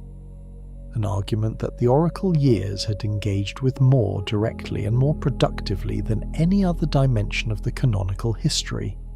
and that the full span of the story's development had conducted through the specific mechanism of what happened to one character across decades of creative engagement with the question of what she was and what her story was allowed to be. The argument about representation was not simply the argument about whether women and disabled people appeared in the canonical mythology. They appeared across the full span of the history, in numbers and in roles that the mythology's official account of its own commitment to representation cited as evidence of that commitment. The argument was about what appeared alongside the appearances, about whether the female characters who appeared were characters whose significance was generated by their own capabilities and their own choices and their own engagement with the world, or whether their significance was generated primarily by their relationships to the male, canonical figures around whom the mythology's narrative structures were organized. Barbara Gordon's pre-Killing Joke canonical history had been significant in the specific sense that it had given the mythology a female character of genuine capability and genuine operational independence, a Batgirl whose effectiveness was real and whose approach to the work reflected her own assessment of the situation, rather than simply the direction of the senior canonical figures who shared the canonical landscape she inhabited. But the significance had coexisted with the structural limits of a canonical position that was defined partly in terms of its relationship to the Batman identity, and the limits had become most clearly visible in the specific moment when the Killing Joke used that canonical position as the instrument for a story that was primarily about other people's psychology. The use demonstrated that the canonical position, despite its genuine significance, was still susceptible to the specific kind of instrumentalization that the mythology's organizational structure made possible when the canonical figure in the instrumentalized position was understood primarily in terms of her relationship to the figures whose story the instrumentalization was serving. The Oracle years were the mythology's most sustained and most successful engagement with the alternative, the canonical treatment of a female character whose significance was generated by her own achievements and whose story was genuinely her own, rather than primarily relevant as a dimension of someone else's. This specific quality of Oracle's canonical significance was not simply that she was important. The canonical mythology had produced important female characters before, but that her importance was organized around what she had built and what she did rather than around her relationships to the canonical mythology's male figures. The birds of prey was her achievement. The intelligence infrastructure was her construction. The specific form of engagement with Gotham's darkness that the Oracle identity represented was her specific innovation, built from her specific capabilities in response to her specific situation, and its canonical significance was real, regardless of whether the mythology's central figure recognized or directed or approved of it. The representational legacy that the Oracle years created was not simply the legacy of a canonical disabled hero who had been significant, though that was part of it, and the specific significance of it was the specific demonstration that disability in the canonical mythology could be represented as something other than a tragedy to be overcome, or an inspiration organized around the heroic transcendence of limitation. The legacy was the more specific demonstration that limitation could be the condition within which genuine capability developed, that the specific intelligence operation Oracle built was a form of engagement with the world that the specific conditions of the wheelchair and the injury had shaped in specific ways, and that the shaping was not simply the application of a pre-existing capability to new conditions, but the actual development of capabilities that those specific conditions had produced. The full picture perspective that Oracle represented, the ability to hold the entire landscape of a complex situation simultaneously, to direct multiple actors toward the specific points where their engagement would be most effective, to manage the relational and operational dimensions of a complex intelligence operation from a position that could not physically participate in what the operation required of its field agents, was a perspective whose specific character was shaped by the specific conditions of its development in ways that the mythology's most honest treatments acknowledged. The argument about heroism that Barbara Gordon's canonical history conducted across its full span was an argument that the canonical mythology had needed to hear, and that the Oracle years had made in the most sustained and most complete form available. The argument was not that physical heroism was not genuine heroism. The Batgirl career had demonstrated genuine physical heroism, and the return to Batgirl had demonstrated it again, and neither demonstration was false or insufficient as a form of heroic engagement with the world. The argument was that physical heroism was not the only form of heroism, and that the specific form of heroic engagement that Oracle represented,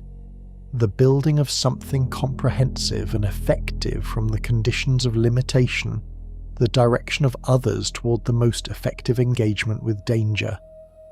the sustained maintenance of a complex intelligence operation across years of operational history, was its own form of heroism, not lesser than the physical form and not organized in subordinate relationship to it. The canonical mythology had a consistent tendency to organize its understanding of heroism around the physical confrontation with danger, around the person who went toward the threat, whose body was the instrument of the protective engagement, whose courage was demonstrated through the willingness to place themselves between the harm and the people it threatened. This was a genuine form of heroism, and the mythology had documented it with considerable power across the full span of its canonical history. What the Oracle years argued, through the sustained demonstration of what Oracle built and what it accomplished, was that the person who directed the person who went toward the threat was also doing something heroic, that the strategic intelligence whose analysis identified the threat and directed the appropriate response toward it was not simply the support infrastructure for the heroism that the field engagement represented, but was a form of heroic engagement with the same protective project, whose specific form of courage was the courage of the person who sent others into danger, while bearing the specific weight of responsibility for the outcomes that the sending produced. The specific contribution of the Oracle Years to the canonical mythology's understanding of what heroism required was the contribution of the counterexample, the figure whose canonical significance was so complete and so genuinely achieved that the mythology could not account for that significance without acknowledging that the form of heroism the figure represented was genuinely heroic rather than simply significant in some other way. Oracle was not simply a tactician or an analyst or an information resource, in the way that those designations were sometimes used in the canonical mythology to acknowledge a figure's importance while organizing that importance in subordinate relation to the physical heroism that the mythology standard framework placed at the top of the heroic hierarchy. She was the most significant intelligence figure in the canonical DC universe, whose specific capabilities the mythology's most formidable figures sought and depended on, whose specific achievements in building the birds of prey and the intelligence architecture that the organization required were documented across decades of canonical history as genuine institutional achievements of lasting significance. The mythology could not account for this significance without acknowledging that what produced it was heroism, not heroism despite the wheelchair, not heroism that transcended the limitation, but heroism that was specifically the product of the engagement with the limitation rather than the overcoming of it. The argument about recovery that Barbara Gordon's canonical history conducted was the argument that the canonical mythology had most consistently evaded in its standard treatment of its characters' traumatic experiences. The argument that recovery was not the arc that moved from harm through crisis through reconstruction to the resolution that closed the account, but the ongoing engagement with what the harm had left behind in the conditions that remained after the worst had happened. The mythology had a strong institutional preference for the resolution, for the narrative structure that gave the trauma's aftermath the shape of a completed journey, whose endpoint was the restoration of something recognizable as the previous state, enhanced or deepened or clarified by the experience of the trauma, but fundamentally continuous with what had existed before. The Oracle Years declined this resolution with a consistency that was itself the argument, sustaining across decades of canonical engagement the specific figure of a Barbara Gordon who was building something real from the conditions of harm without those conditions being resolved into the restoration of what the harm had removed. The legacy of Barbara Gordon's canonical history in the broader cultural conversation about what stories of recovery and limitation and the building of genuine capability from genuine limitation could look like was a legacy whose significance extended beyond the canonical mythology's own institutional boundaries into the readership whose engagement with the Oracle Years had found in them something that the broader cultural landscape of representations of disability and recovery rarely provided: the representation of a disabled person who was not organized primarily around the tragedy of the disability or the inspiration of its transcendence, but around the genuine engagement with the specific conditions of a specific life,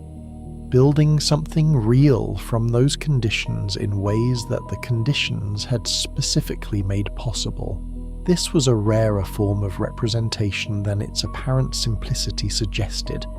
and the Oracle Years' sustained production of it across decades of canonical engagement was the specific quality of the achievement that made the controversy around its ending as significant as it was. The question that Barbara Gordon's canonical history left open, the question that the Oracle Years had engaged with more completely than any other canonical treatment,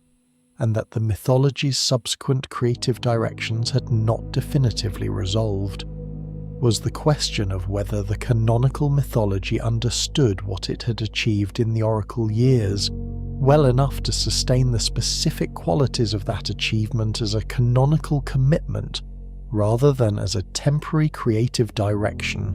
whose reversal was simply a different creative direction of equivalent weight. The Oracle years had demonstrated something about what the mythology was capable of producing. The question was whether the mythology understood what it had demonstrated and was committed to continuing to produce it,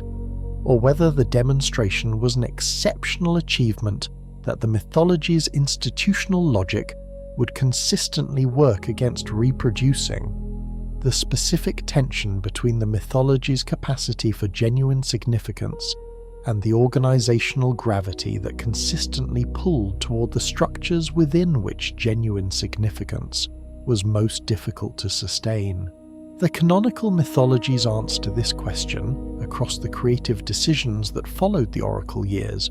was an answer that the canonical community had not finished evaluating. An ongoing engagement with what Barbara Gordon's story was and what it was allowed to be and who it was for, conducted through the specific mechanism of the creative decisions that each new generation of creative teams brought to the specific challenge of honoring what had been built while developing it further in the directions that the mythology's ongoing engagement with its own canonical history opened up. The answer was not finished. The story was not complete. The canonical mythology continued to make decisions about Barbara Gordon's canonical existence that were themselves contributions to the argument. Decisions about what she was capable of, what her story was organized around, what the mythology understood as the primary reality of her canonical life, and what it was therefore committed to representing honestly. The argument continued. And the continuation of the argument was itself the evidence that what the Oracle years had built was real enough and significant enough to sustain the ongoing engagement that the canonical mythology's most significant achievements always sustained. The engagement of a readership whose investment in the story was genuine enough to care what the story did next, which was the specific quality of care that genuine canonical significance always produced. The specific quality of what Barbara Gordon's canonical history had produced in the readership that engaged with it most seriously was not simply the emotional investment of people who had found a character they cared about. The canonical mythology produced emotional investment in its characters routinely, through the specific mechanisms of dramatic storytelling and human identification that superhero narratives had developed across decades of practice. It was something more specific and more significant than that. The investment of people who had found in the Oracle years a form of representation that engaged with their own experience of the world with a seriousness and honesty that the broader cultural landscape of representation rarely provided, and whose investment was therefore organized not simply around the character as a character, but around what the character's canonical treatment demonstrated about what stories could do when they engaged honestly with the specific realities they were choosing to represent. The disabled readers who had found in Oracle something that the canonical mythology and the broader popular cultural landscape had not previously provided, the representation of a disabled person whose significance was not organized around the tragedy of the disability or the inspiration of the transcendence of it, but around the genuine and complex engagement with what a specific life with a specific disability actually required and what it was genuinely capable of producing, brought to the Oracle years an investment whose specific quality was the investment of recognition. Recognition in the specific sense that the representation was recognizing something real about their experience of the world rather than simply using their experience as the raw material for a narrative organized around other people's responses to that experience. The Oracle years recognized that a person with a spinal injury could be the most strategically significant figure in a canonical universe, populated by the most extraordinary capabilities that the genre's imagination could produce,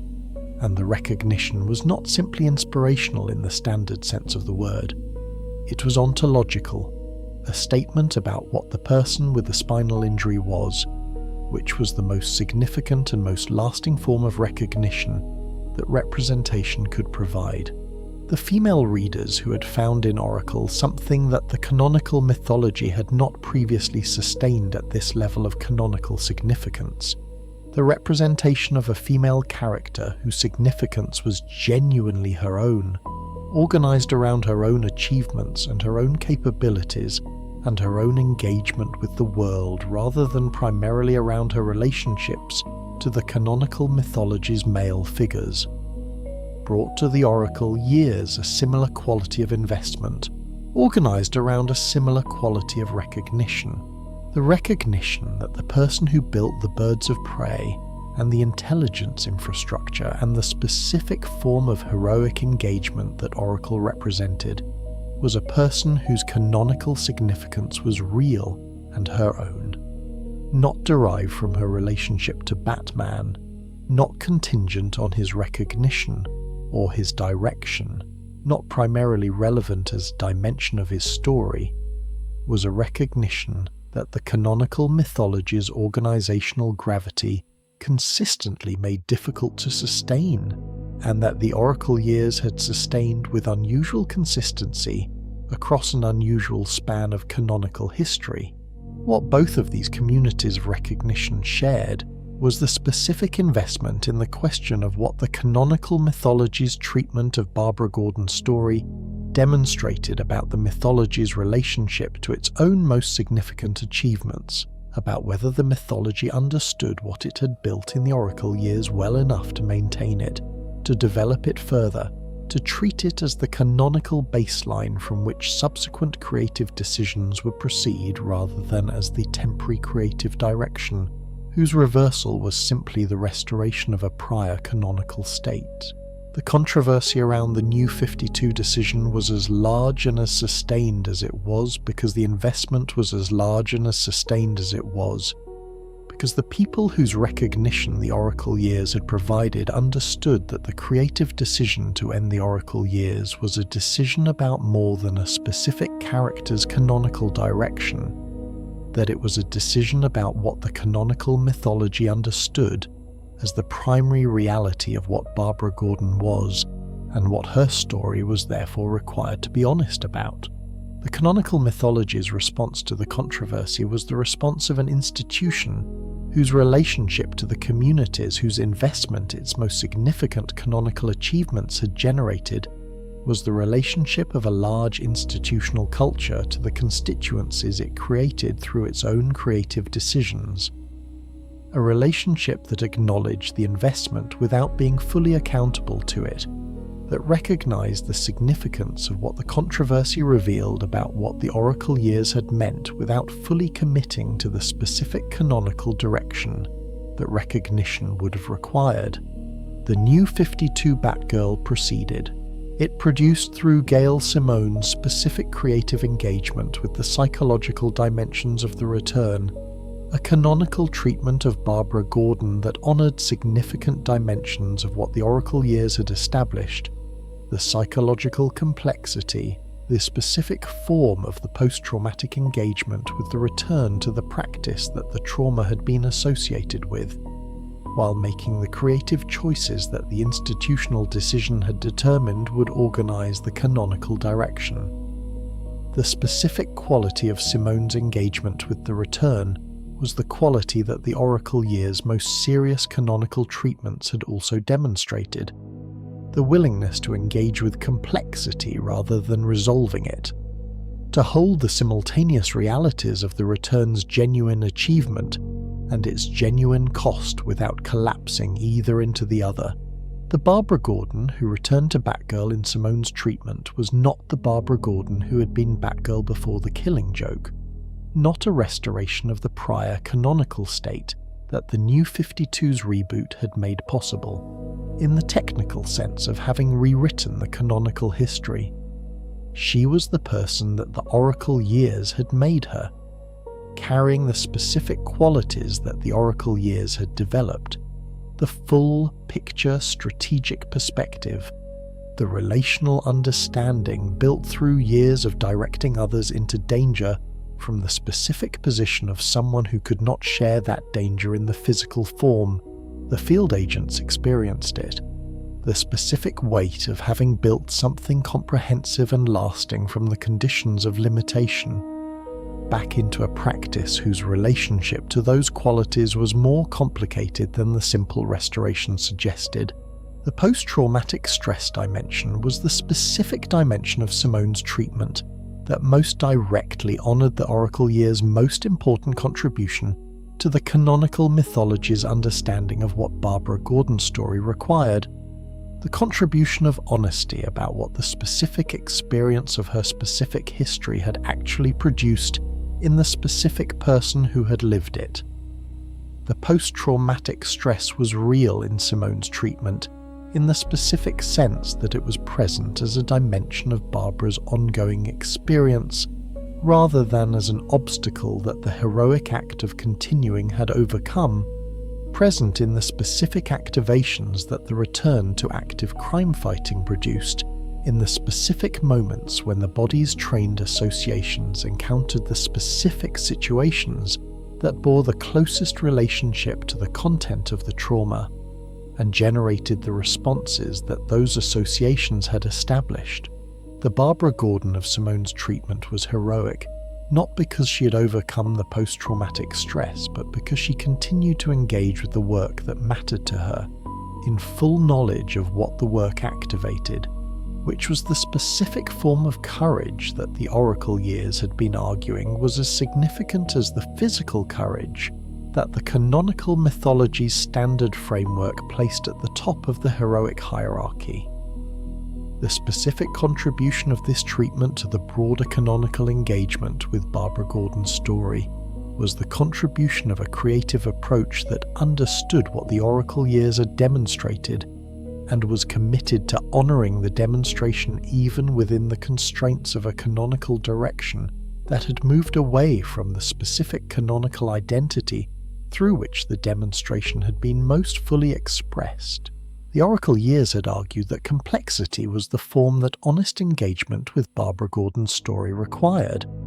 that the simultaneous reality of genuine harm and genuine achievement, of real limitation and real capability, of traumatic experience and continued engagement with the world, in full knowledge of what the world was capable of producing,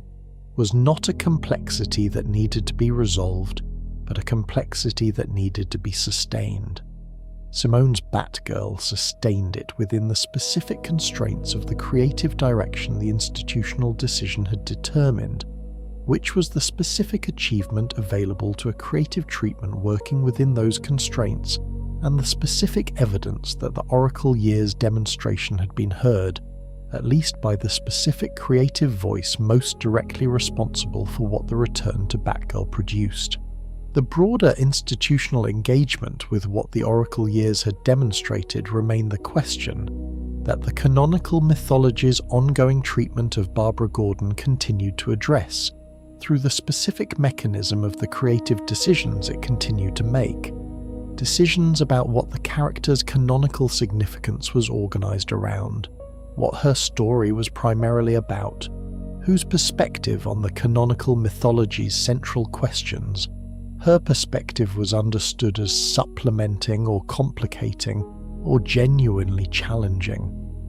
The Oracle Years had produced a canonical Barbara Gordon whose significance was organised around her own perspective and her own achievements. The degree to which the canonical mythology's subsequent creative directions sustained that organisation, or allowed the structural gravity to reassert itself, allowed the significance to be reorganised primarily around the character's relationship to the mythology's central figure, was the ongoing measure of what the mythology had actually learned from the Oracle Years demonstration, and what it was genuinely committed to sustaining from that learning. The question was not finished being answered. The canonical mythology continued to make decisions,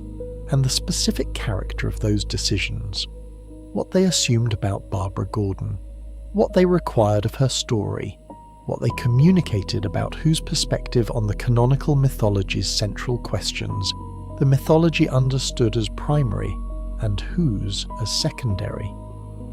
was the ongoing evidence about what the Oracle years had actually accomplished in the institutional sense that mattered most for the long-term canonical significance of what the Oracle years had built. The achievement was real. The argument was real. The legacy was real. And the ongoing engagement with whether the legacy would be sustained or whether the structural gravity would reassert itself over time was the ongoing question that Barbara Gordon's canonical history continued to pose to the mythology that had produced it. The question that the most honest engagement with what the story actually was and what it actually required could not avoid asking, and that the mythology's most honest creative treatments could not avoid attempting to answer. The rain continued to fall on Gotham, as it had always fallen, in the long dark before the dawn that Gotham produced with the same reliability that it produced everything else. Not a resolution, not a conclusion, not the specific kind of ending that made what had come before it into a completed thing, but the continuation of the ongoing reality of a city that had always been in the process of producing both its darkness and its response to its darkness simultaneously. Neither the darkness nor the response ever quite completed, both always in process, both always requiring the specific kind of sustained engagement that the Oracle years had demonstrated was possible, and that Barbara Gordon's canonical history continued to argue was the form that genuine heroism in the genuine conditions of a genuinely difficult world most completely took.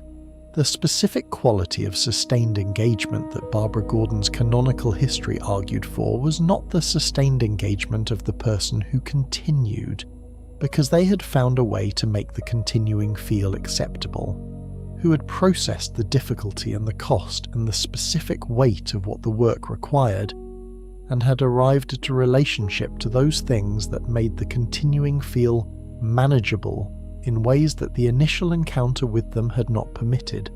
It was the sustained engagement of the person who continued in full knowledge that the continuing would not become easier, in the specific sense that familiarity with difficulty sometimes made it easier, who understood that the post-traumatic stress would activate when the specific situations activated it,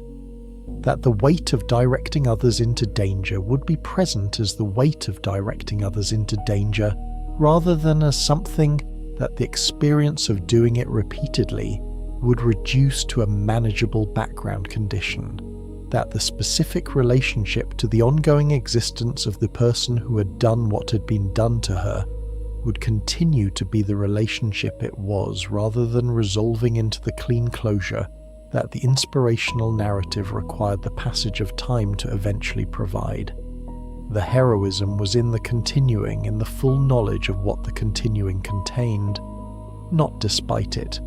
not by transcending it, in full knowledge of it, choosing the engagement with the world that the commitment required over the alternative of the engagement's withdrawal, which was always available and which the specific quality of what the continuing cost made, always comprehensible as an alternative, even when it was not the alternative she chose. This was the specific form of heroism that the canonical mythology had the most difficulty portraying honestly, because it was the form that was least susceptible to the dramatic structures through which the mythology typically demonstrated heroism. The single confrontation whose outcome determined whether the heroic commitment was genuine, the specific moment of crisis whose resolution confirmed what the hero was made of, the narrative climax that gave the sustained engagement the shape of a completed arc, whose ending was the evidence of what the beginning and the middle had been building toward,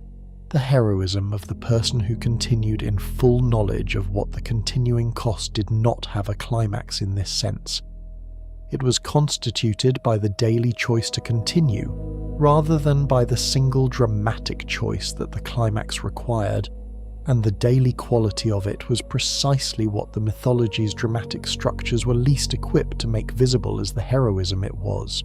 The Oracle years had made it visible through the sustained attention of years of canonical engagement, through the accumulation of the specific texture of what Barbara Gordon's life as Oracle actually was, the daily work of the intelligence operation, the specific decisions whose consequences the field agents bore and whose weight Oracle carried, the specific relational reality of the partnerships and the organizational culture, and the ongoing engagement with a world that continued to produce exactly the kind of darkness she had committed herself to engaging with, regardless of what it had already cost her and what she understood it would continue to cost. The canonical mythology's most significant female characters were, across the full span of its history, characters whose significance was inseparable from the specific relationships they bore to the mythology's male canonical figures: daughters, love interests, colleagues, mentors, rivals, whose canonical significance was generated in significant part by what those relationships were, and what they therefore required the characters to be in relation to the figures whose canonical significance was prior and foundational. This was not a description of failure or malice. The mythology had produced female characters of genuine canonical significance through exactly these relational structures, had given those characters genuine complexity and genuine agency within the specific context the relationships created, had at its best understood the relationships as genuine encounters between people of equal fundamental significance, rather than as the simple subordination of one figure's significance to another's. But the relational structure was the structure, and the structure's organizational logic consistently made the female character's significance primarily available in relational terms. What they were to the male figures, what those relationships required of them, how their specific engagement with the canonical mythology's central questions was organized around or in response to, or in tension with the engagements of the canonical figures to whom they were related. Oracle's significance was organized differently, and the different organization was the specific canonical achievement that made the Oracle years the mythology's most significant engagement with its own capacity to produce female characters whose significance was genuinely their own. Not that Oracle had no relationships to the canonical mythology's male figures. She had extensive and significant relationships to Bruce Wayne, and to the broader Batman family, and to the various other canonical figures whose engagement with her intelligence capabilities the canonical history documented. But the relationships were not what organized her significance. They were the context within which her significance expressed itself, not the source from which that significance was derived. The significance was derived from what Oracle had built and what Oracle did and what Oracle was capable of, and the relationships with the canonical mythology's male figures were significant in relation to Oracle's canonical significance, rather than Oracle's canonical significance being significant in relation to them. The inversion of the standard organizational structure was the specific canonical achievement, and the inversion was difficult to sustain against the mythology's organizational gravity, and the Oracle years had sustained it with a consistency across a span of canonical history sufficient to constitute a genuine demonstration that the inversion was possible, that the mythology was capable of organizing a female character's canonical significance around her own achievements, rather than primarily around her relationships to its male canonical figures. What the inversion required from the creative teams that sustained it was the specific creative discipline of resisting the organizational gravity consistently rather than occasionally, of making the specific creative choices at the level of plot structure and character emphasis and narrative organization that kept Oracle's own perspective and Oracle's own achievements at the center of the canonical engagement with her, rather than allowing the gravity to pull toward the organization of her significance in relation to the central figure whose canonical landscape she inhabited. This was harder than it sounds, because the organizational gravity was not a conscious choice made by individual creative teams, but a structural feature of the mythology's institutional culture. The accumulated weight of decades of canonical engagement organized around a specific figure and specific assumptions about what canonical significance looked like and how it was generated, which produced consistent pressure toward the specific organizational structures that had generated canonical significance before, regardless of whether those structures were the most appropriate structures for the specific canonical material being engaged with. The specific creative discipline required was the discipline of treating Barbara Gordon as the primary perspective holder of her own canonical story, rather than as a perspective holder whose perspective was primarily relevant as it engaged with or responded to or was shaped by the perspective of the canonical mythology's central figures. The Oracle years sustained this discipline most consistently in the specific canonical space of the Birds of Prey, in the stories that were primarily about what Oracle and the Birds of Prey were doing and why, and what it cost and what it produced, rather than primarily about how Oracle and the Birds of Prey related to the broader canonical landscape organized around the Batman identity. The discipline was more difficult to sustain in the canonical spaces where Barbara Gordon's story was primarily engaged with in relation to the broader canonical mythology's central concerns, where the canonical engagement with her was organized around what her story meant for or illuminated about the broader project rather than what it was in its own right. The argument that Barbara Gordon's canonical history made about what the canonical mythology could be was ultimately an argument about institutional imagination, about whether the mythology's creative community could imagine what the mythology looked like when its organizational logic was genuinely revised rather than simply supplemented, when the structures within which female characters' canonical significance was generated were genuinely different from the structures that had organized that significance before, when the mythology took seriously the possibility that its central organizational assumptions were not simply the natural expression of what superhero mythology was, but specific creative choices that could be made differently, and that making them differently would produce something that was recognizably the same mythology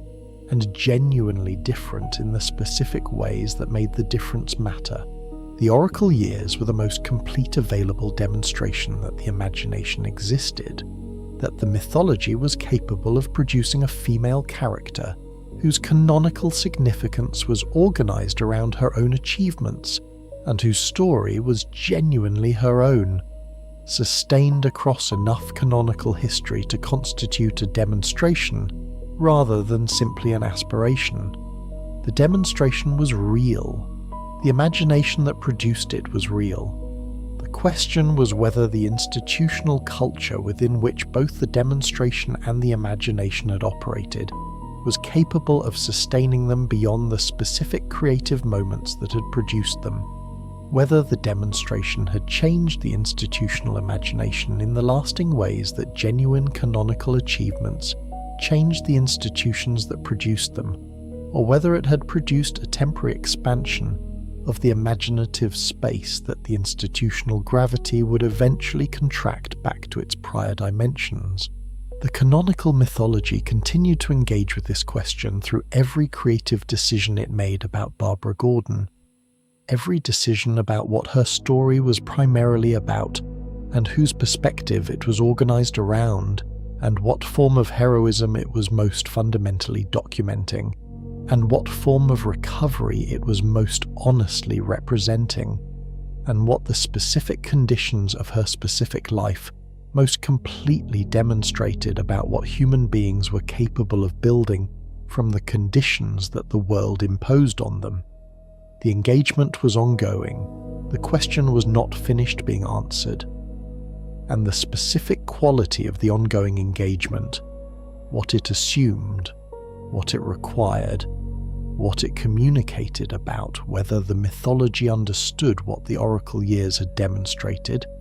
was the ongoing evidence about what the oracle years had actually accomplished in the institutional sense that mattered most for the long-term significance of what they had built. The most honest available statement about what Barbara Gordon's canonical history had produced was the statement that the oracle years themselves had argued for without using this language.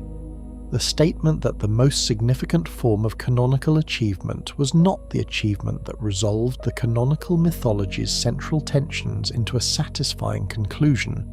but the achievement that made those tensions visible more clearly and more honestly than they had been visible before, and that sustained the visibility across enough canonical history that the mythology and its readership were required to engage with what the visibility revealed.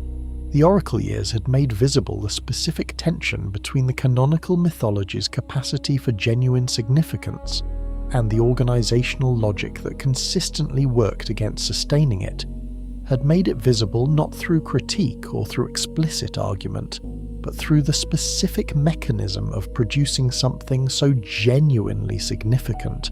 from within that tension that the tension's existence and its specific character were impossible to ignore for anyone paying serious attention to what the production had accomplished. This was the legacy that persisted beyond the specific canonical decisions about whether Barbara Gordon was Oracle or Batgirl, or some development that the canonical mythology had not yet fully articulated.